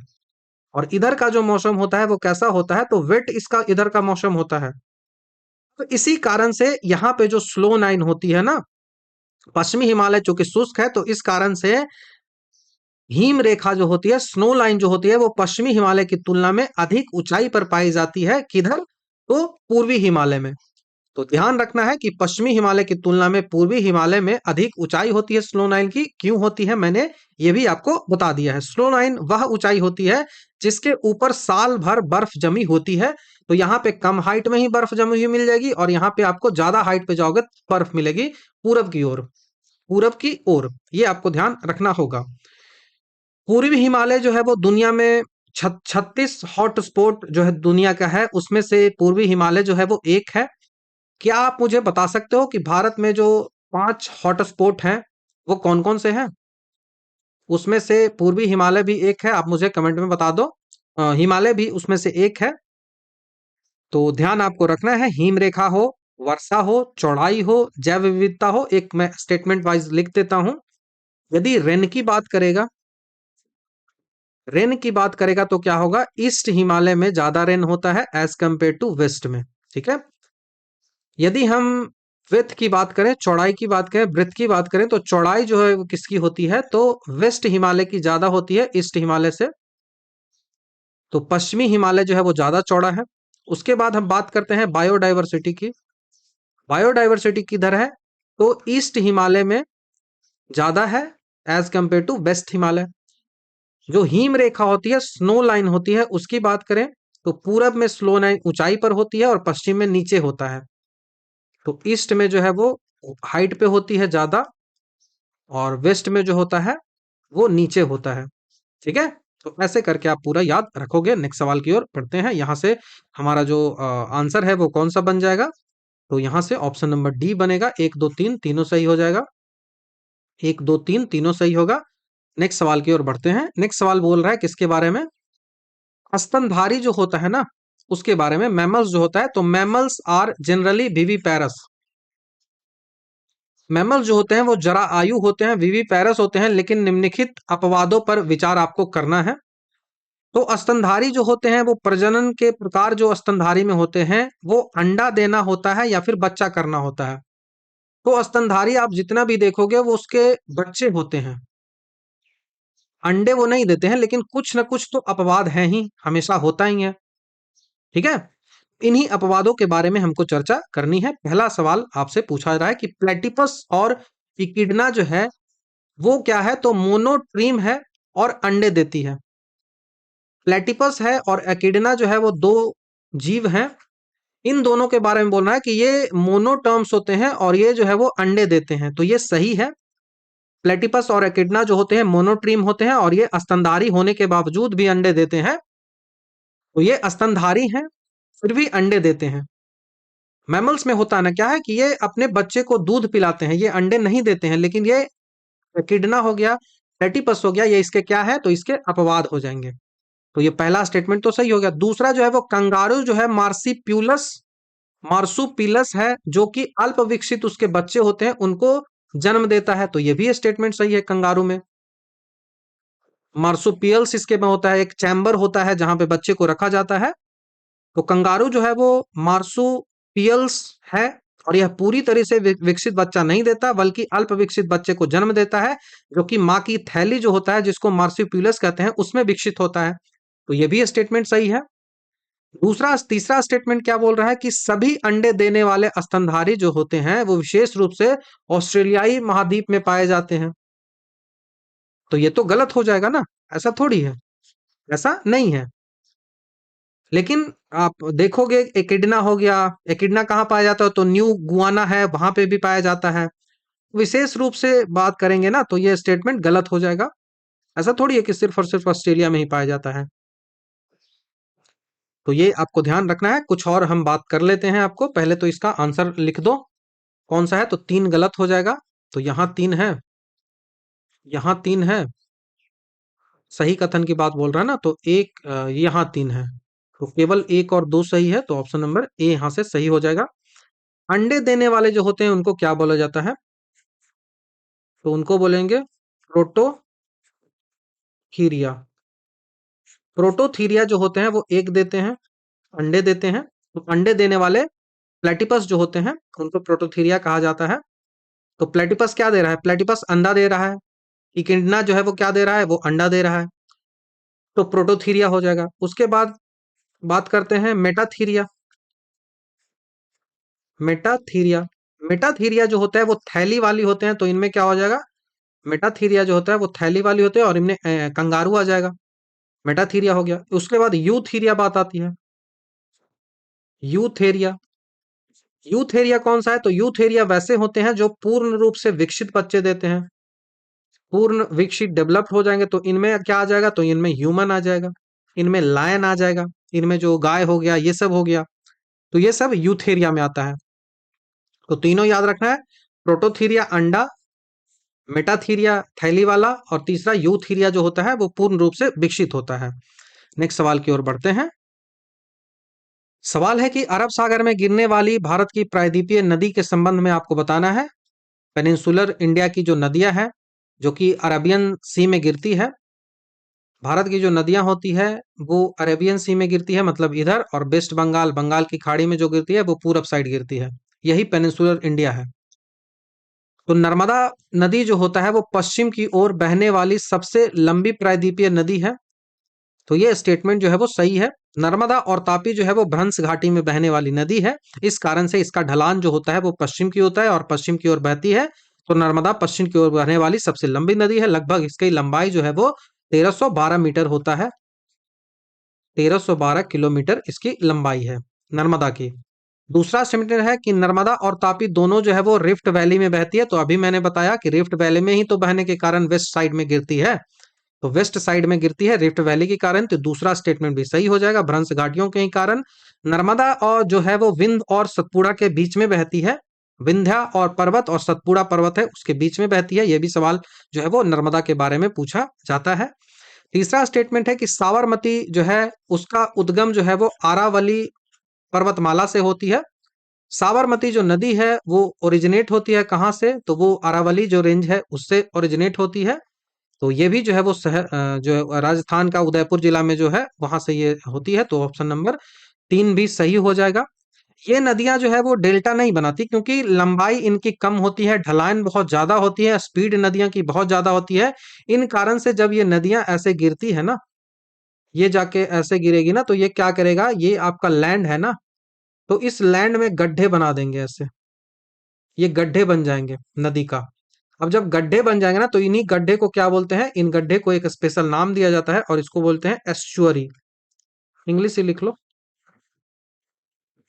एस्चुअरी इनको कहा जाता है। ये गड्ढे टाइप सा जो होता है एस्चुअरी इनको कहा जाता है। वहीं जो पूर्व की नदियां होती है ना, वो ऐसे बहती हैं, उनका ढलान जो है वो बहुत स्लो होता है। तो ऐसे ऐसे करके अचानक से इस तरीके से ऐसे बहने लगेगी, ऐसे बहने लगी है। और ये स्ट्रक्चर आप देखो कि कैसा है। ये स्ट्रक्चर ट्रायंगल की तरह बन रहा है ना, और ट्रायंगल को ही तो ग्रीक में डेल्टा कहते हैं ना। तो इसको डेल्टा कहा जाता है। तो पूरब में बहने वाली जितनी भी नदियां बंगाल की खाड़ी में जो गिरती है वो डेल्टा बनाती है। ढलान कम है। धुआंधार जो जलप्रपात होता है वो नर्मदा नदी पर ही जबलपुर भेड़ाघाट है वहां पे है। तो यहां से हमारा स्टेटमेंट कौन सा सही हो जाएगा? तो तीनों सही है। Option number D. नेक्स्ट सवाल की ओर बढ़ते हैं। लाइसोसोम के बारे में बोल रहा है। स्टेटमेंट कंसीडर करना है लाइसोसोम के बारे में। तो लाइसोसोम जो है उसको आत्महत्या की थैली बोलते हैं, सुसाइड बैग बोलते हैं। क्योंकि ये जो है वो सेलुलर क्षति के दौरान अपनी कोशिकाओं को खुद ही डाइजेस्ट कर लेता है। तो ड्यूरिंग सेलुलर डैमेज जब होता है तो इसको पता नहीं होता है कि किसको हमको डाइजेस्ट करना है। ये खुद ब खुद जो स्वस्थ कोशिकाएं होती हैं उन्हीं को मार देता है। इसी कारण से तो इसको सुसाइड बैग बोला जाता है। तो ये तो सही हो गया पहला स्टेटमेंट। तो सुसाइड बैग इसको कहते हैं क्योंकि कोशिका क्षतिग्रस्त हो जाती है तो लाइसोसोम फट जाता है और अपने ही एंजाइम को पूरा कोशिका में फैला देता है, जिससे व्यक्ति की मृत्यु हो जाती है। सारी कोशिकाएं जो है वो फट जाती हैं। दूसरा स्टेटमेंट बोल रहा है कि उसमें जल अपघटनीय एंजाइम होते हैं जो कि अम्लीय पीएच पर एक्टिव होता है। दे कंटेन हाइड्रोलाइटिक एंजाइम और they are active at an acidic pH. तो ये भी लगभग सही है। ऑप्शन नंबर 2 भी सही है। इसमें लगभग 50 प्रकार के पाचक एंजाइम होते हैं जो कि केवल केवल एसिडिक मीडियम में ही काम करते हैं। जब इसका एसिडिक मीडियम 4.5 से लेकर 5 के आसपास होगा तभी ये जो है वो काम करेगा, सक्रिय काम करेगा। ठीक है। तीसरा स्टेटमेंट की बात करते हैं। वो जो होते हैं वो प्रोकैरियोटिक कोशिकाओं में एब्सेंट होते हैं। तीन दो टाइप की कोशिकाएं होती हैं, प्रोकैरियोटिक होती है और यूकैरियोटिक होती हैं। प्रोकैरियोटिक जो कोशिकाएं होती हैं वो प्रिमिटिव होती हैं। यूकैरियोटिक जो कोशिकाएं होती हैं वो बहुत ज्यादा डेवलप्ड होती हैं। इनमें डेवलप्ड न्यूक्लियस होता है, इनमें डेवलप्ड न्यूक्लियस नहीं होता है। प्रोकैरियोटिक जो होती है इसमें एक कोशिका होती है, यूकैरियोटिक जो होती है उसमें बहु कोशिकाएं होती हैं। तो सवाल हमसे पूछा है कि वो जो होती हैं वो प्रोकैरियोटिक कोशिकाएं जो होती हैं उनमें एब्सेंट होता है लाइसोसोम। ये सवाल पूछा रहा है। तो लाइसोसोम जो होता है वो एक मेम्ब्रेन वाला अंग है, झिल्ली युक्त अंग होता है। और यह प्रोकैरियोटिक कोशिकाएं जैसे बैक्टीरिया है इन सब में नहीं होता, इन सब में अनुपस्थित होता है। तो ये भी स्टेटमेंट जो है वो सही हो जाएगा। ठीक है। तो 1 2 3 ये सही है। तो ऑप्शन नंबर डी हमारा यहां से आंसर बन जाएगा। नेक्स्ट सवाल की ओर बढ़ते हैं। सवाल है कि भारत में चाय की खेती है उसके रिगार्डिंग कुछ स्टेटमेंट्स दिए गए हैं, उनको देखते हैं। तो टी जो है वो रिक्वायर होता है वेल ड्रेन लोमी सॉइल चाहिए टी के लिए, विथ हाई ह्यूमस कंटेंट। चाय जो होता है उसके लिए उच्च ह्यूमस सामग्री वाला, अच्छी जल निकासी वाला दोमट मिट्टी चाहिए। ये सवाल है, ये स्टेटमेंट है, तो ये स्टेटमेंट सही है। चाय के लिए क्या क्या चाहिए? पहला, इसके लिए जरूरी है कि ह्यूमस उसमें बहुत ज्यादा होना चाहिए। मिट्टी में ह्यूमस मतलब जो ह्यूमस कहने का मतलब कि जो पत्तियां जो सड़ती है ना, पत्ती सड़ने के बाद जो मिट्टी जो फॉर्म होता है तो वो ह्यूमस कहलाता है, ठीक है। और ह्यूमस हो गया, अच्छी सामग्री चाहिए, उसी के साथ साथ जल निकासी उसकी अच्छी चाहिए। वाटर ड्रेनेज का जो सिस्टम होता है वो जमना नहीं चाहिए वाटर, दूसरा चाहिए। तीसरा, उसको दोमट मिट्टी चाहिए, मिट्टी जो होती है वो दोमट चाहिए।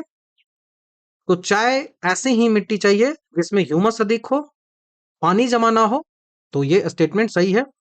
दूसरा है कि चाय के पौधे के लिए थोड़ी अम्लीय मिट्टी सबसे उपयुक्त होती है। स्लाइटली एसिडिक सॉइल चाहिए जिसका पीएच वैल्यू अराउंड 5.5 से लेकर 5.55 तक रहो, 4.5 से लेकर, तो ये भी सही है। हल्का अम्लीय चाहिए। तीसरा स्टेटमेंट है कि चाय एक छाया प्रिय पौधा होता है और अक्सर इसे बड़े पेड़ों की छतरी के नीचे उगाया जाता है, तो ये भी सही हो गया। ये जो होता है वो छाया प्रिय कहने का मतलब, छाया प्रिय मतलब कोलेफाइटे ये होता है, ठीक है। तो ये तेज धूप पत्तियों को नुकसान पहुंचा सकती है, इसलिए बगानों की जो छायादार पेड़ है उसमें ये लगाया जाता है। तो तीनों स्टेटमेंट सही है। तो आंसर बी नंबर बनेगा 16 नंबर का। 17 की ओर बढ़ते हैं। 17 नंबर का सवाल है कि मानव शरीर में जो माइटोकॉन्ड्रिया होता है, सेल ऑर्गेनल है माइटोकॉन्ड्रिया, उसको हम पावर हाउस बोलते हैं। तो ये माइटोकॉन्ड्रिया में कहाँ प्रेजेंट होता है, इसके लिए ये अनुपस्थित के बारे में बात कर रहा है कि कहाँ अब्सेंट होता है, ठीक है। अब्सेंट कहाँ होता है? तो माइटोकॉन्ड्रिया एक सेल ऑर्गेनल है, आपको पता होना चाहिए। माइटोकॉन्ड्रिया सेल ऑर्गेनल है और ये जो है वो सेल के अंदर पाया जाता है। यहाँ पे डीएनए आपको मिलता है। न्यूक्लियस और माइटोकॉन्ड्रिया यही दो चीजें हैं जहां पे डीएनए आपको मिलता है। इसको पावर हाउस कहा जाता है क्योंकि एनर्जी जो है वो एटीपी के फॉर्म में यही जो है वो बनती है। तो एक एक स्टेटमेंट है उसको पढ़ते हैं। पहला जो स्टेटमेंट बोल रहा है कि जो मैच्योर आरबीसी होता है वहां पे ये एब्सेंट होता है। तो पहला स्टेटमेंट जो है वो सही उत्तर को चुनना है, पहला स्टेटमेंट तो सही है। आरबीसी को एरिथ्रोसाइट कहा जाता है। तो परिपक्व जो आरबीसीज होती हैं, रेड ब्लड कॉर्पस्कल्स या फिर रेड ब्लड सेल है, उसमें माइटोकॉन्ड्रिया नहीं होती है क्योंकि ऑक्सीजन का उपयोग जो है वो स्वयं करे और उसे उत्तक तक पहुंचा सके, इसके लिए एरिथ्रोसाइट में अब माइटोकॉन्ड्रिया जो है वो नहीं होती है। दूसरा स्टेटमेंट है कि सीब ट्यूब जो सेल होती हैं वो blood of the blood vessels, रक्त वाहिकाओं की जो चालनी नलिका कोशिकाएं होती हैं वहां पे भी नहीं होती है ये सवाल है। तो जो सीब ट्यूब्स होती है, चालनी जो नलिका होती है, वो कोशिकाएं जो होती है ना वो फ्लोएम में होती है। मानव शरीर में ये सब होता ही नहीं है, इसीलिए मानव शरीर के संदर्भ में यह बिंदु जो है वो लागू नहीं होगा, तो ये तो गलत हो जाएगा, ठीक है। उसके बाद बात करें कि बालों का जो साफ्ट की कोशिकाएं होती हैं, हेयर का जो साफ्ट सेल होता है वहां पे नहीं होता है, तो ये भी सही है, ठीक है। बालों का जो हेयर साफ्ट होता है वो मृत कोशिकाएं होती है, इसमें कोई भी जीवित कोशिकांग होता ही नहीं है, तो यहाँ पे ये नहीं होगा माइटोकॉन्ड्रिया, ये ध्यान आपको रखना है। तो स्टेटमेंट कौन सा होगा? तो 1 और 3, 1 और 3 ओनली, ऑप्शन नंबर बी हमारा आंसर बन जाएगा। नेक्स्ट सवाल की ओर बढ़ते हैं। सवाल है कि मॉनसून की निवर्तन हो रहा है, निवर्तन मतलब वापसी, मॉनसून जो है वो रिट्रीट हो रहा है, विड्रॉल हो रहा है मॉनसून का, उस रिगार्डिंग कुछ स्टेटमेंट है। पहला स्टेटमेंट है कि यह सितंबर की शुरुआत में उत्तर पश्चिम भारत से स्टार्ट होता है, तो ये स्टेटमेंट के बारे में है। तो पहला जो कथन है वो सही है। वापसी की शुरुआत जो है वो सितंबर में राजस्थान से ही, उत्तर पश्चिम से ही होती है, तो ये स्टेटमेंट तो सही हो जाएगा, मॉनसून की वापसी। उसके बाद दूसरा कथन है कि इस अवधि के दौरान साफ असामान्य और उच्च तापमान के कारण अक्टूबर हिट नामक घटना होती है यहाँ पे। तो जो अक्टूबर हिट जो होता है वो उमस भरी गर्मी की अवस्थिति होती है जब मानसून लौट रहा होता है और आर्द्रता बहुत अधिक होती है, तभी तो उमस बहुत ज्यादा होता है, तो इसको अक्टूबर हिट जो है वो कहा जाता है, तो ये भी स्टेटमेंट जो है वो सही है। गलत स्टेटमेंट कौन सा है? तो इस चरण के दौरान हवाएं जो है वो बंगाल की खाड़ी से उत्तर पश्चिम भारत की ओर चलती है। हवाएं जो होती है वो बंगाल की खाड़ी से उत्तर पश्चिम भारत की ओर ऐसे हवाएं चल रही है। ये स्टेटमेंट जो है वो गलत है।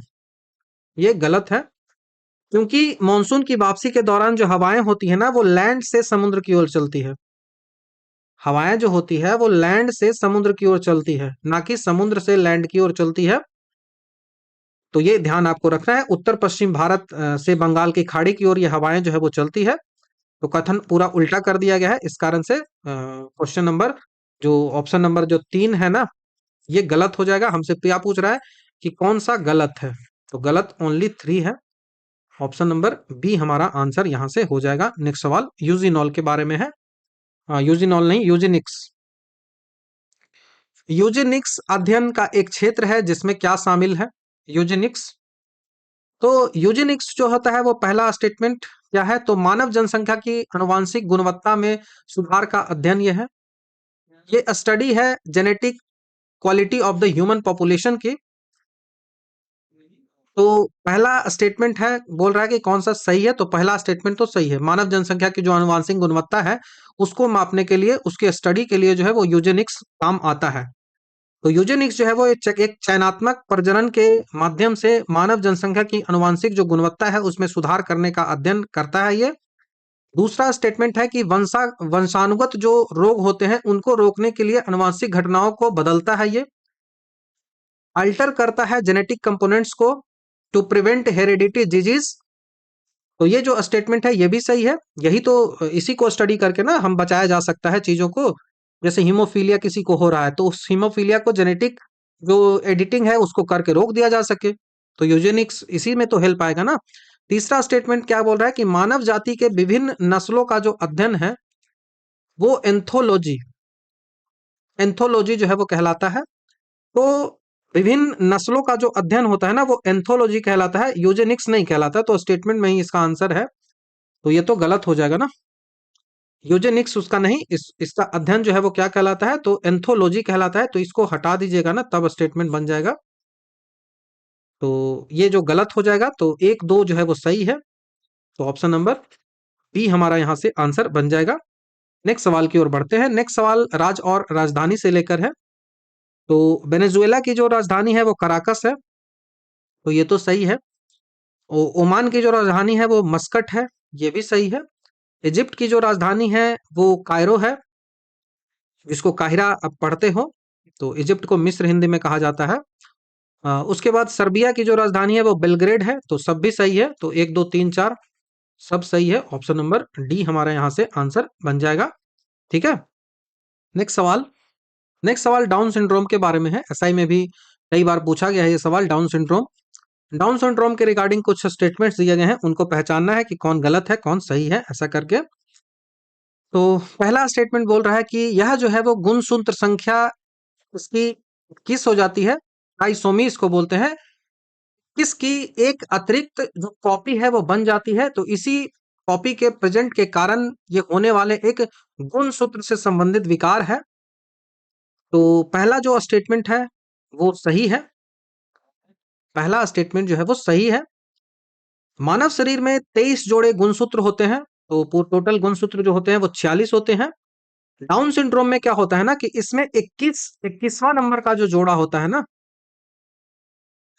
21वां जो जोड़ी होती है डाउन सिंड्रोम में, वह एक अतिरिक्त गुणसूत्र इसमें आ जाता है। 21वां जोड़ी में एक एक्स्ट्रा आ जाता है।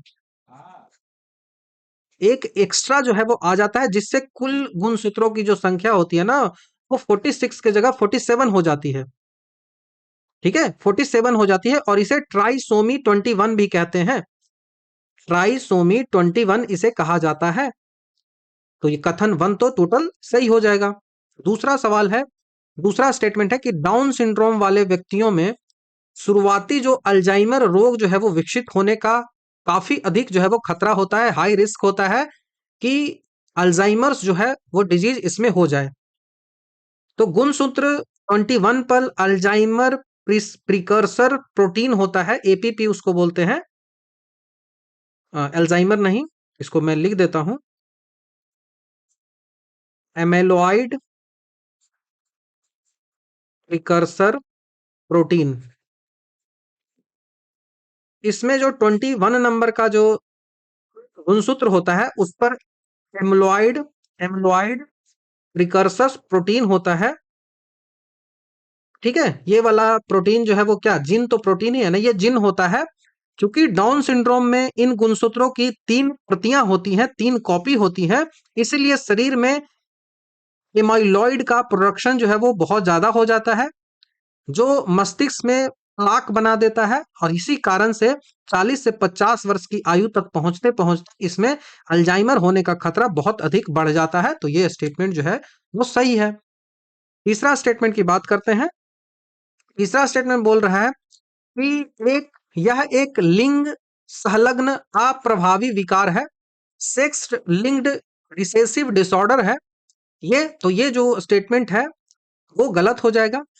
क्यों गलत हो जाएगा? कि डाउन सिंड्रोम एक ऑटोसोमल विकार है, ना कि सेक्स लिंक्ड है। ये क्या है?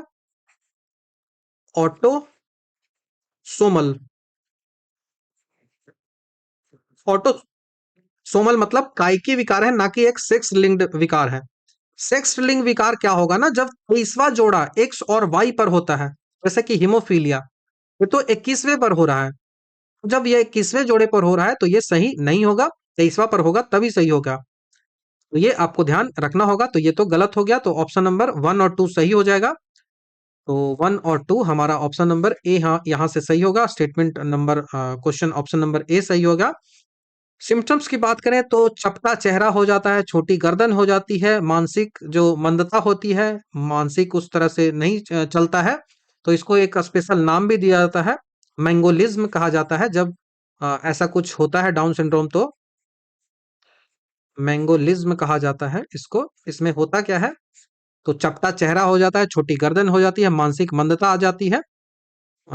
इसको खोजा किसने था? तो इसको खोजा था लैंगटन डाउन ने। लैंगडन डाउन ने खोजा था, इसी कारण से इसको डाउन सिंड्रोम कहा जाता है। ठीक है, तो ये लैंगडन डाउन ने इसको 1866 में खोजा था। क्रिप्टोटाइप की इसकी बात करें कैसा होता है, तो ये ऐसे होता है, 45A+X हो जाएगा, या क्या हो सकता है तब 46 बनेगा, तो एक ज्यादा हो जाता है ना, या तो 45A+XY हो जाएगा, तो XY होगा, XX होगा, तो XX होगा तो लड़की होगी, XY होगा तो लड़का होगा, और एक एक्स्ट्रा ए वाला आ रहा है, 21st वाला आ रहा है, तो ये ध्यान आपको रखना होगा। और डाउन सिंड्रोम को ट्रायोसोमी कहते हैं, ऑटोसोमल भी कहा जाता है। ठीक है, ये ओजोन बोल रहा हूँ, अल्जाइमर होता है। और डाउन सिंड्रोम में टोटल जो कितना आ जाता है, डाउन होने के बावजूद भी, अभी सोचेगा आदमी क्या ना कि डाउन हो रहा है मतलब 46 से 45 गुणसूत्र होगा। नहीं, डाउन हो रहा है ना, डाउन वैज्ञानिक के नाम पे बढ़ा हुआ है, डाउन कम होने से नहीं पड़ा हुआ है। तो इस कारण से कभी भी कंफ्यूजन नहीं होना चाहिए। नेक्स्ट सवाल की ओर बढ़ते हैं। चक्रवात के बारे में सवाल है, नाम कहाँ कहाँ चक्रवात को क्या कहा जाता है। तो चक्रवात देखो आता कैसे है ना, चक्रवात आता है लो प्रेशर जोन होता है।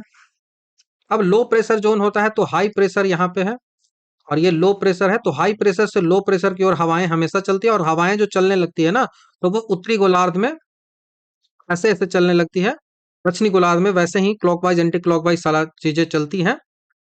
उसके बारे में हम अलग से कभी चर्चा करेंगे, कैसे कैसे चलती हैं हवाएं। या फिर आप मुझे कमेंट में बता सकते हो कि दक्षिणी गोलार्ध में जो होता है वो चक्रवात का कैसा स्ट्रक्चर होता है, और उत्तरी गोलार्ध में चक्रवात का जो दिशा है वो कैसा होता है। आप मुझे बताइए इस बारे में कमेंट में। ठीक है,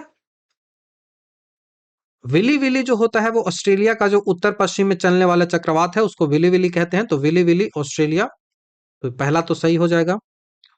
टाइफून जो है वो चाइना सी में होता है, तो टाइफून जो है वो दक्षिण चीन सागर और उत्तरी पश्चिमी जो महासागर है, पश्चिम महासागर, यहाँ पे होता है, तो ये भी सही हो जाएगा। दूसरा तीसरा जो है वो वह है बागियो। बागियो बागियो की बात करें तो विशेष रूप से ये फिलीपींस द्वीप समूह में बागियो पाया जाता है, तो ये भी सही हो जाएगा। तीसरा टोर्नेडो है, तो यह जो है वो जल और स्थल दोनों पर होता है, और मुख्य रूप से यूएसए के जो मैदानी इलाके हैं वहां पे ये होता है। और यह आकार में बहुत छोटा होता है, लेकिन इसकी जो हवाओं की स्पीड होती है लगभग 300 प्लस किलोमीटर पर घंटा होती है। तो टर्नाडो यूएसए, तो सब सही है, 1 2 3 4। तो ऑप्शन नंबर डी हमारा यहाँ से आंसर बनेगा।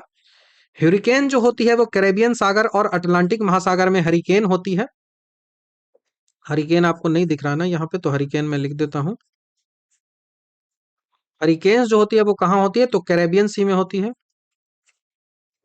कैरेबियन सी और उत्तरी अटलांटिक महासागर में होती है। कोरियोलिस इफेक्ट के कारण होता क्या है, जो मैंने पूछा अभी सवाल आपसे, क्रवात की जो दिशा है वो उत्तरी गोलार्ध में एंटी क्लॉक होती है। तो उत्तरी गोलार्ध में एंटी क्लॉक होती है। तो ये जो मैंने अभी जो ये ऊपर वाला जो मैंने कहा, ये नीचे होगा, नीचे वाला ऊपर होगा, मैं उल्टा इसको पाता हूं। एंटी क्लॉक मतलब क्लॉक जैसे घूमता है उसके डिफरेंट दिशा में, तो ये एंटी क्लॉक हो गया, एंटी क्लॉकवाइज हो गया। उत्तरी गोलार्ध में एंटी क्लॉकवाइज किस कारण से, कोरियोलिस बल के कारण होता है। और यहाँ पे क्लॉक की दिशा में, ठीक है, क्लॉक की दिशा में यहाँ घूम रहा है ऐसे, तो ये जो हो गया वो क्लॉकवाइज हो गया। तो क्लॉकवाइज होता है दक्षिणी में और एंटी क्लॉकवाइज होता है उत्तरी में, ये ध्यान आपको रखना है। ठीक है, तो नेक्स्ट सवाल की ओर हम बढ़ जाते हैं। मानव पाचन तंत्र के संबंध में निम्नलिखित कथनों पर विचार करें। ठीक है, ह्यूमन डाइजेशन के बारे में पूछ रहा है। सवाल है कि कार्बोहाइड्रेट का पाचन जो है वो लार एमाइलेज द्वारा मुंह से ही स्टार्ट हो जाता है, तो स्टेटमेंट सही है। कार्बोहाइड्रेट जो होता है वो मुंह से ही, जो लार ग्रंथियां होती है हमारे मुंह में, 3 जोड़ी लार ग्रंथियां होती है। लार एमाइलेज जो होती है, जो टाइलिन होती है, वो छोड़ते रहती है हमेशा, और भोजन के लगभग 30% जो स्टार्च होता है ना, उसको माल्टोज में कन्वर्ट कर देता है। आप जैसे ही भोजन को चबाते हो तो चबाने के बाद उसमें लार मिलता है। लार मिलने के बाद वो वहां पे स्टार्च जो होता है, जिसको मंड आप कहते हो, स्टार्च जो होता है वो कन्वर्ट हो जाता है माल्टोज में। माल्टोज क्या है, माल्टोज शुगर है, माल्टोज में कन्वर्ट हो जाता है। और माल्टोज में कन्वर्ट हो जाता है तो लगभग 30% स्टार्च तो यहीं पच गया है। अब जब पचने के बाद फूड जो है वो कुछ ऐसे गोले टाइप का बन जाता है ना, तो इसको बोलस बोलते हैं।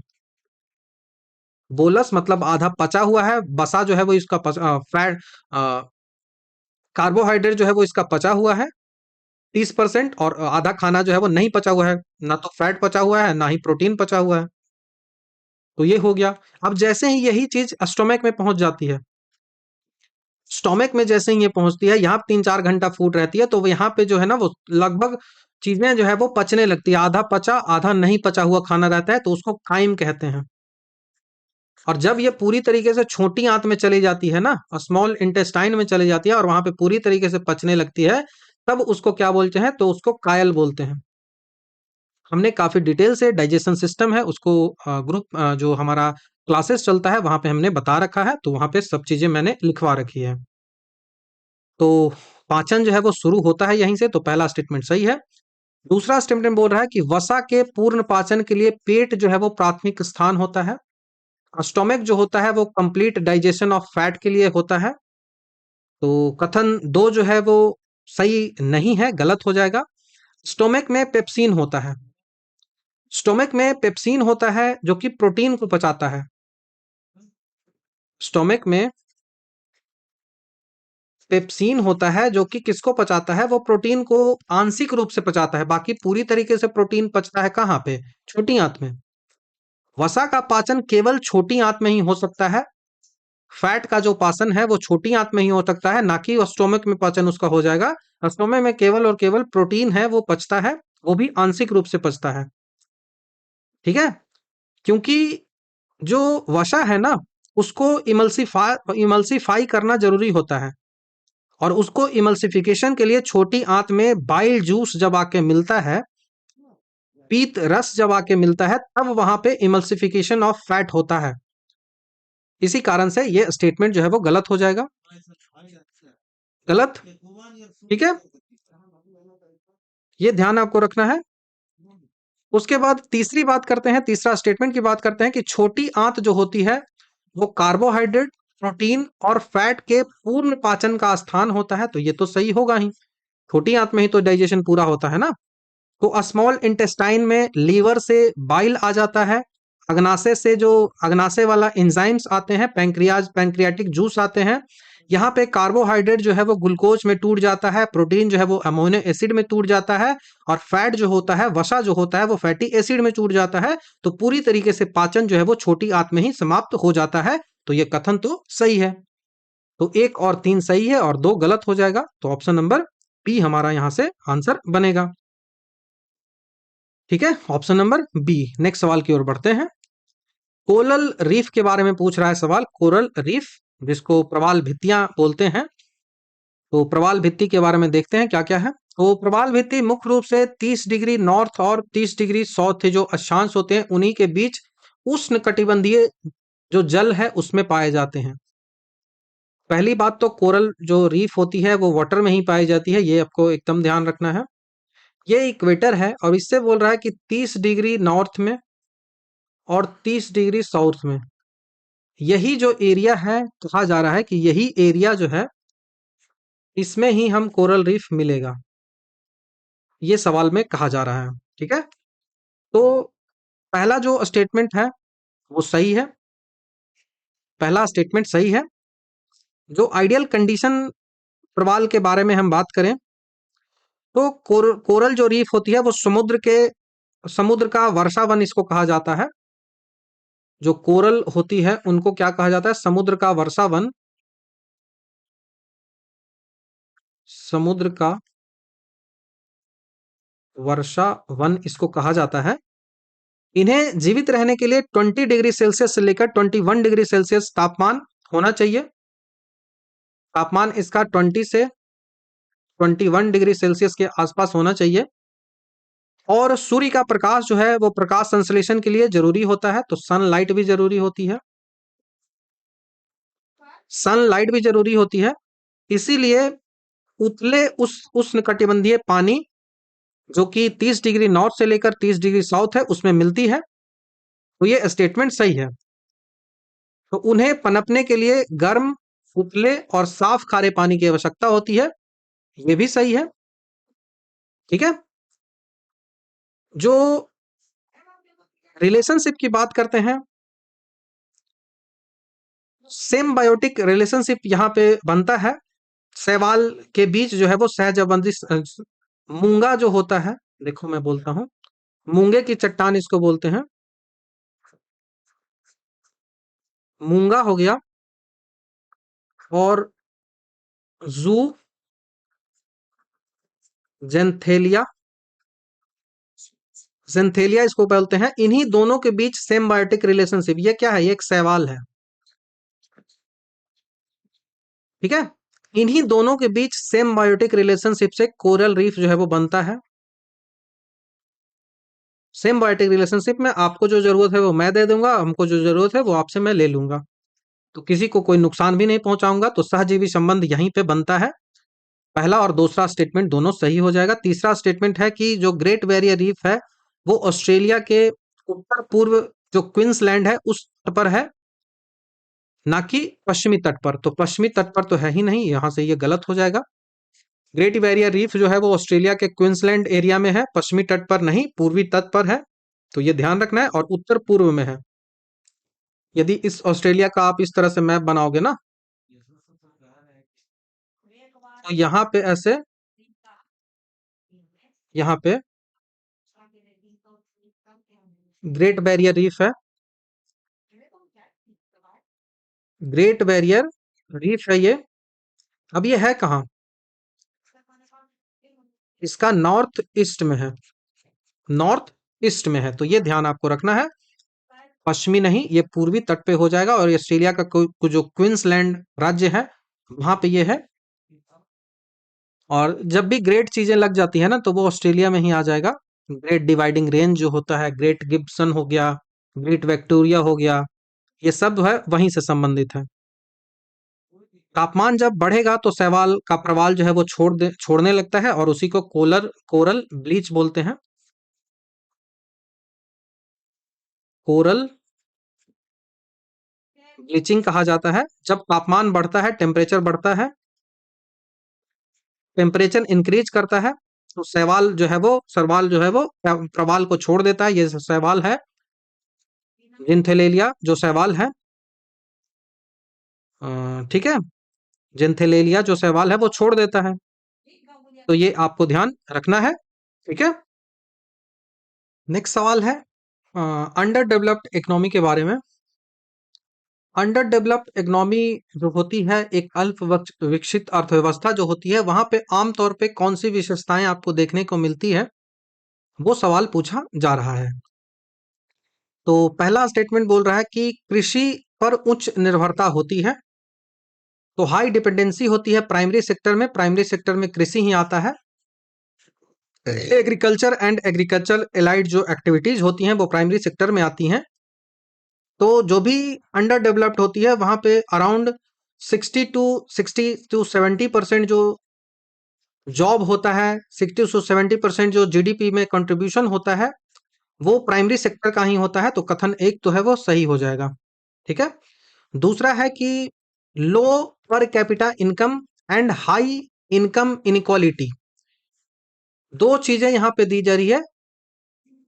पर कैपिटा इनकम जो है, प्रति व्यक्ति आय जो है वो बहुत लो है, ठीक है। पर कैपिटा इनकम जो है वो बहुत लो है, प्रति व्यक्ति आय जो है वो बहुत कम है। इस कारण से बचत भी बहुत कम होता है, सेविंग भी बहुत कम होता है और इन्वेस्टमेंट भी बहुत कम होता है। इससे होता क्या है कि इससे अमीर और गरीब के बीच की जो खाई है ना, वो और बड़ी चलती जाती है, तो असमानता बहुत ज्यादा होती रहती है। तो ये भी स्टेटमेंट सही है।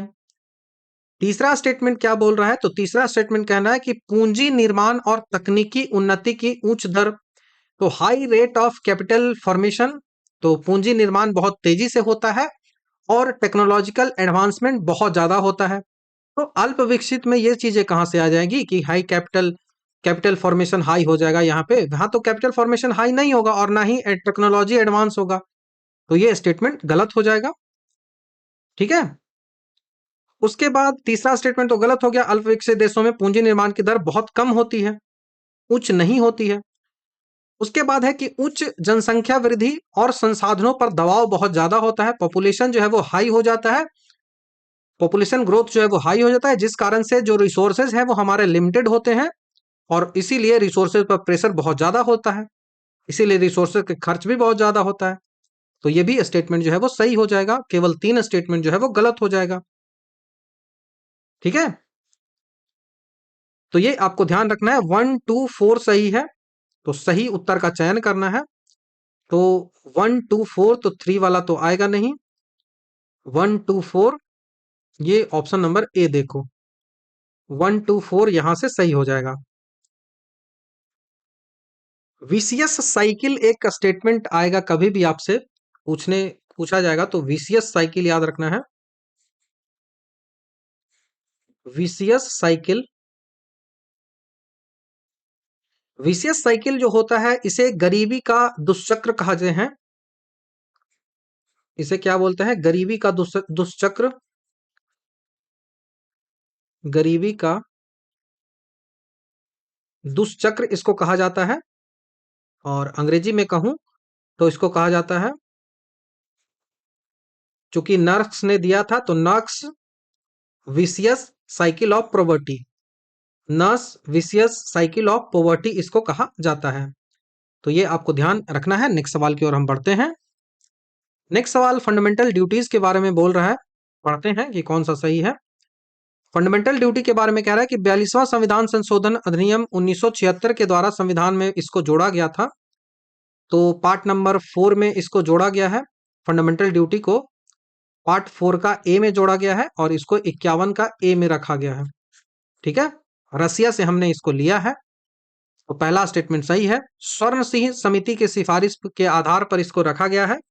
तो हाँ, इसको स्वर्ण सिंह समिति के सिफारिश के आधार पर ही रखा गया है, तो दोनों सही है। तीसरा है कि मूल रूप से 10 मौलिक कर्तव्य जो थे, लेकिन 11वें मौलिक कर्तव्य को 86वां संविधान संशोधन अधिनियम के द्वारा जोड़ा गया था, तो ये भी सही है। 86वां संविधान संशोधन अधिनियम 2002 के द्वारा इसको जो है वो जोड़ा गया था। और 11वां कर्तव्य जो था 6 से 14 वर्ष के बच्चों के लिए अनिवार्य शिक्षा, इसको जोड़ा गया था और शिक्षा का मौलिक अधिकार भी बनाया गया था। तो 3 भी सही हो जाएगा। तो 1 2 3 तीनों सही हो जाएगा, ये ध्यान रखना है। जो डीपीएसपी होता है वो नॉन जस्टिएबल होता है, आप सीधा अदालत में नहीं जा सकते हो इसके लिए। ठीक है, तो 1 2 3 आंसर है। नेक्स्ट सवाल की ओर बढ़ जाते हैं। अर्थशास्त्र के संबंध में निम्नलिखित में से किसे उत्पादक के कारण कहते हैं? फैक्टर ऑफ द प्रोडक्शन बोलते हैं। तो फैक्टर ऑफ द प्रोडक्शन जो है वो 4 होते हैं।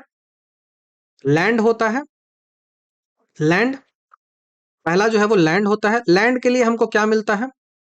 लैंड के लिए हमें प्रतिफल के रूप में, आउटपुट के रूप में हमें क्या मिलता है? तो यदि हम कहीं लैंड लगाते हैं तो हमें लैंड का रेंट मिलता है। दूसरा लेबर होता है। लेबर के लिए हमें क्या मिलता है? तो हमें लेबर जब लगाएंगे तो उसके लिए हमें वेजेस देना पड़ेगा, मजदूरी देना पड़ेगा। तीसरा जो है वो कैपिटल होता है। कैपिटल जब हम लेंगे, किसी से पैसे लेंगे, तो इसके प्रतिफल के रूप में हमको इंटरेस्ट देना पड़ेगा, इंटरेस्ट देना पड़ेगा। और चौथा जो होता है वो इंटरप्रेन्योर होता है। इंटरप्रेन्योर से क्या होता है? तो प्रॉफिट हमको मिलता है। हम में यदि इंटरप्रेन्योर होगा, इंटरप्रेन्योरशिप होगा, उद्यमिता हम में होगी, स्किल हम में होगा, तो हम उससे पैसे कमाएंगे अपने दिमाग से। तो ये 4 होते हैं। पांचवा जो प्रॉफिट है वो ऐसा कुछ नहीं होता है। तो ऑप्शन नंबर ए हमारा सही हो जाएगा, 1 2 3 4। ठीक है, लाभ जो है वो स्वयं एक उत्पादन का कारण नहीं है, बल्कि उद्यमी का वो इनाम है। लैंड से हमें रेंट मिलेगा, लेबर से वेजेस मिलेगा, कैपिटल से इनकम मिलेगा, इंटरप्रेन्योर से प्रॉफिट मिलेगा। ध्यान आपको रखना है। नेक्स्ट सवाल डीपीएसपी के बारे में है। डीपीएस के बारे में बोल रहा है कि अनुच्छेद 42 जो होता है, आर्टिकल 42 जो है वो काम का न्याय संगत और मानवीय परिस्थितियों और मातृत्व सहायता का प्रावधान करता है। तो आर्टिकल नंबर 42 कहता है कि कार्यस्थल पर मानवीय दशा होनी चाहिए, जहां पे मानव एक काम कर सके। उसके साथ ही साथ जो प्रेग्नेंट महिलाएं होती हैं उनके लिए मातृत्व अवकाश भी होना चाहिए। तो ये जो है वो सही हो जाएगा। मानवीय परिस्थिति होनी चाहिए, मातृत्व सहायता होनी चाहिए, ये आर्टिकल नंबर 42 में बोला गया है। आर्टिकल नंबर 41 क्या कहता है कि राज्य को कुछ मामलों में काम हो गया, शिक्षा हो गया, सार्वजनिक सहायता हो गया, इन सब का अधिकार जो है वो प्रदान करने का निर्देश देता है, इंस्ट्रक्शन देता है। तो बुढ़ापे हो गए, बीमारी हो गया, बेरोजगार हो गया, इन सब की स्थिति में काम और शिक्षा का अधिकार देना है, तो वो आर्टिकल नंबर 41 में है। तो ये तो सही हो जाएगा। तीसरे स्टेटमेंट की बात करते हैं कि 39 जो आर्टिकल है वहां पे ग्राम पंचायतों का गठन से संबंधित है, तो नहीं, ये तो 40 है, तो ये गलत हो जाएगा, 39 नहीं होगा। 39 जो है वो सामान्य कार्य के लिए सामान्य वेतन दिया जाना चाहिए। एक महिला काम कर रही है, उसको भी उतना पैसा मिलना चाहिए जितना एक पुरुष को मिल रहा है। तो 3 गलत हो जाएगा, 1 2 सही हो जाएगा। तो ऑप्शन नंबर ए हमारा यहाँ से आंसर बनेगा। नेक्स्ट सवाल की ओर बढ़ते हैं। नेक्स्ट सवाल हमारे कुछ समितियां दी गई है और उनके जो संबंधित क्षेत्र है वो दिया गया है। तो पहला जो समिति दिया गया है वो दिया गया है सचिन तेंदुलकर कमेटी। जो तेंदुलकर कमेटी थी वो गरीबी रेखा के मापने से संबंधित है। कैलोरी के बजाय इन्होंने प्रति माह जो प्रति व्यक्ति व्यय है उसको सुझाया था। तो गरीबी अनुमान के लिए यह था। तो पहला स्टेटमेंट तो मिलान जो है वो सही है। तेंदुलकर समिति जो है वो गरीबी अनुमान के लेकर है। और तेंदुलकर जो है वो किस पे बात करता था? आय पे बात करता था, ना कि कैलोरी पे बात करता है। ठीक है, आय पे बात करता है, ना कि कैलोरी पे बात करता है। उसके बाद दूसरा जो स्टेटमेंट है, पीजे नायक समिति। पीजे नायक समिति जो है वो सरकारी बैंक के बोर्डों के सशक्त बनाना और बैंकिंग स्वायत्तता के लिए थी। तो governance of boards of bank और बैंक को जो स्वायत्तता मिलनी चाहिए उनके लिए थी। तो दूसरा भी सही है। तीसरा जो है वो हासिम समिति। हासिम समिति जो थी वो भारत के शहरी क्षेत्र में गरीबों की सटीक पहचान के लिए था कि शहरी क्षेत्र में गरीबी कैसी है। तो तीनों सही है। तो ऑप्शन नंबर डी हमारा यहाँ से सही हो जाएगा। ठीक है, ये आज की सेट का लास्ट सवाल है। ठीक है, 30-30 क्वेश्चन करके हम सेटों को कंप्लीट करेंगे। तो आज के सेट का लास्ट सवाल रहा कैग के बारे में। Controller and auditor general of India है, उसके बारे में सवाल है। तो कैग का जो पहला स्टेटमेंट है कि कैग की नियुक्ति जो होती है वो राष्ट्रपति के द्वारा 6 वर्ष की अवधि या फिर 65 वर्ष की आयु तक के लिए किया जाता है। तो ये तो स्टेटमेंट सही हो जाएगा। पहला कथन जो है वो सही हो जाएगा। देखते हैं, नहीं सही कैसे हो जाएगा ना। पहला कथन जो है वो कैग के जो नियुक्ति होती है वो राष्ट्रपति के द्वारा किया जाता है। तो हाँ, it is the correct statement. ठीक है, पहला तो करेक्ट हो गया। राष्ट्रपति इसको नियुक्त करता है, 6 वर्ष या फिर 65 वर्ष जो भी पूरा हो जाए पहले, उसके लिए इसको नियुक्त किया जाता है। तो पहला तो सही हो गया। दूसरा है कि कैग के वेतन और सेवा शर्तें जो है वो भारत के राष्ट्रपति के द्वारा निर्धारित किया जाता है। तो ये जो है वो गलत हो जाएगा, क्योंकि ये राष्ट्रपति नहीं निर्धारित करता है, ये जो है वो पार्लियामेंट निर्धारित करता है। संसद जो है वो निर्धारित करता है, संसद कानून बनाकर इसे निर्धारित करेगा। आर्टिकल नंबर 148 में इस बारे में चर्चा की गई है। बाकी कैग एक होगा हमारे देश में, वो आर्टिकल नंबर 147 में बात की गई है। ठीक है, तो ये गलत स्टेटमेंट है। तीसरा जो है वो कैग जो है वो राष्ट्रपति के प्लेजर में पद धारण करता है। तो राष्ट्रपति के प्रसाद पर्यंत ये पद धारण नहीं करता है। जब वेतन राष्ट्रपति नहीं निर्धारित करेगा तब तक वो प्रसाद पर्यंत नहीं होगा। उसे पद से केवल उसी कठोर प्रक्रिया महाभियोग के द्वारा ही हटाया जा सकता है, जैसे कि सुप्रीम कोर्ट के जज को हटाया जाता है, ना कि सीधे राष्ट्रपति हटा देगा। जैसे राज्यपाल को राष्ट्रपति इधर से उधर कर सकता है, हटा सकता है, तो वो उसके प्लेजर में है तभी हटा सकता है। प्लेजर में ये नहीं है तो नहीं हटा सकता है इसको। तो सवाल है कि कौन सा गलत है। गलत कथन ही पूछ रहा है हमसे। तो 2 और 3 गलत है। ऑप्शन नंबर बी यहां से सही हो जाएगा, 2 और 3। ये 47 नहीं है, ये 148 ही है ना, क्योंकि कैग के बारे में 148 से लेकर 151 तक चर्चा की गई है। सार्वजनिक धन का संरक्षण जो है वो कैग को कहा जाता है। यह 3 रिपोर्ट जो है वो राष्ट्रपति को देता है कैग। एक विनियोग खाता को लेकर, एक वित्तीय खाता को लेकर, और एक जो है वो सार्वजनिक उपक्रमों पर रिपोर्ट जो है वो देता है। और कैग के रिपोर्ट को राष्ट्रपति ही लोकसभा का जो पटल होता है, संसद का जो पटल होता है, उस पर रखवाता है। तो ये आपको ध्यान रखना है, बहुत इंपॉर्टेंट क्वेश्चन है कैग के बारे में।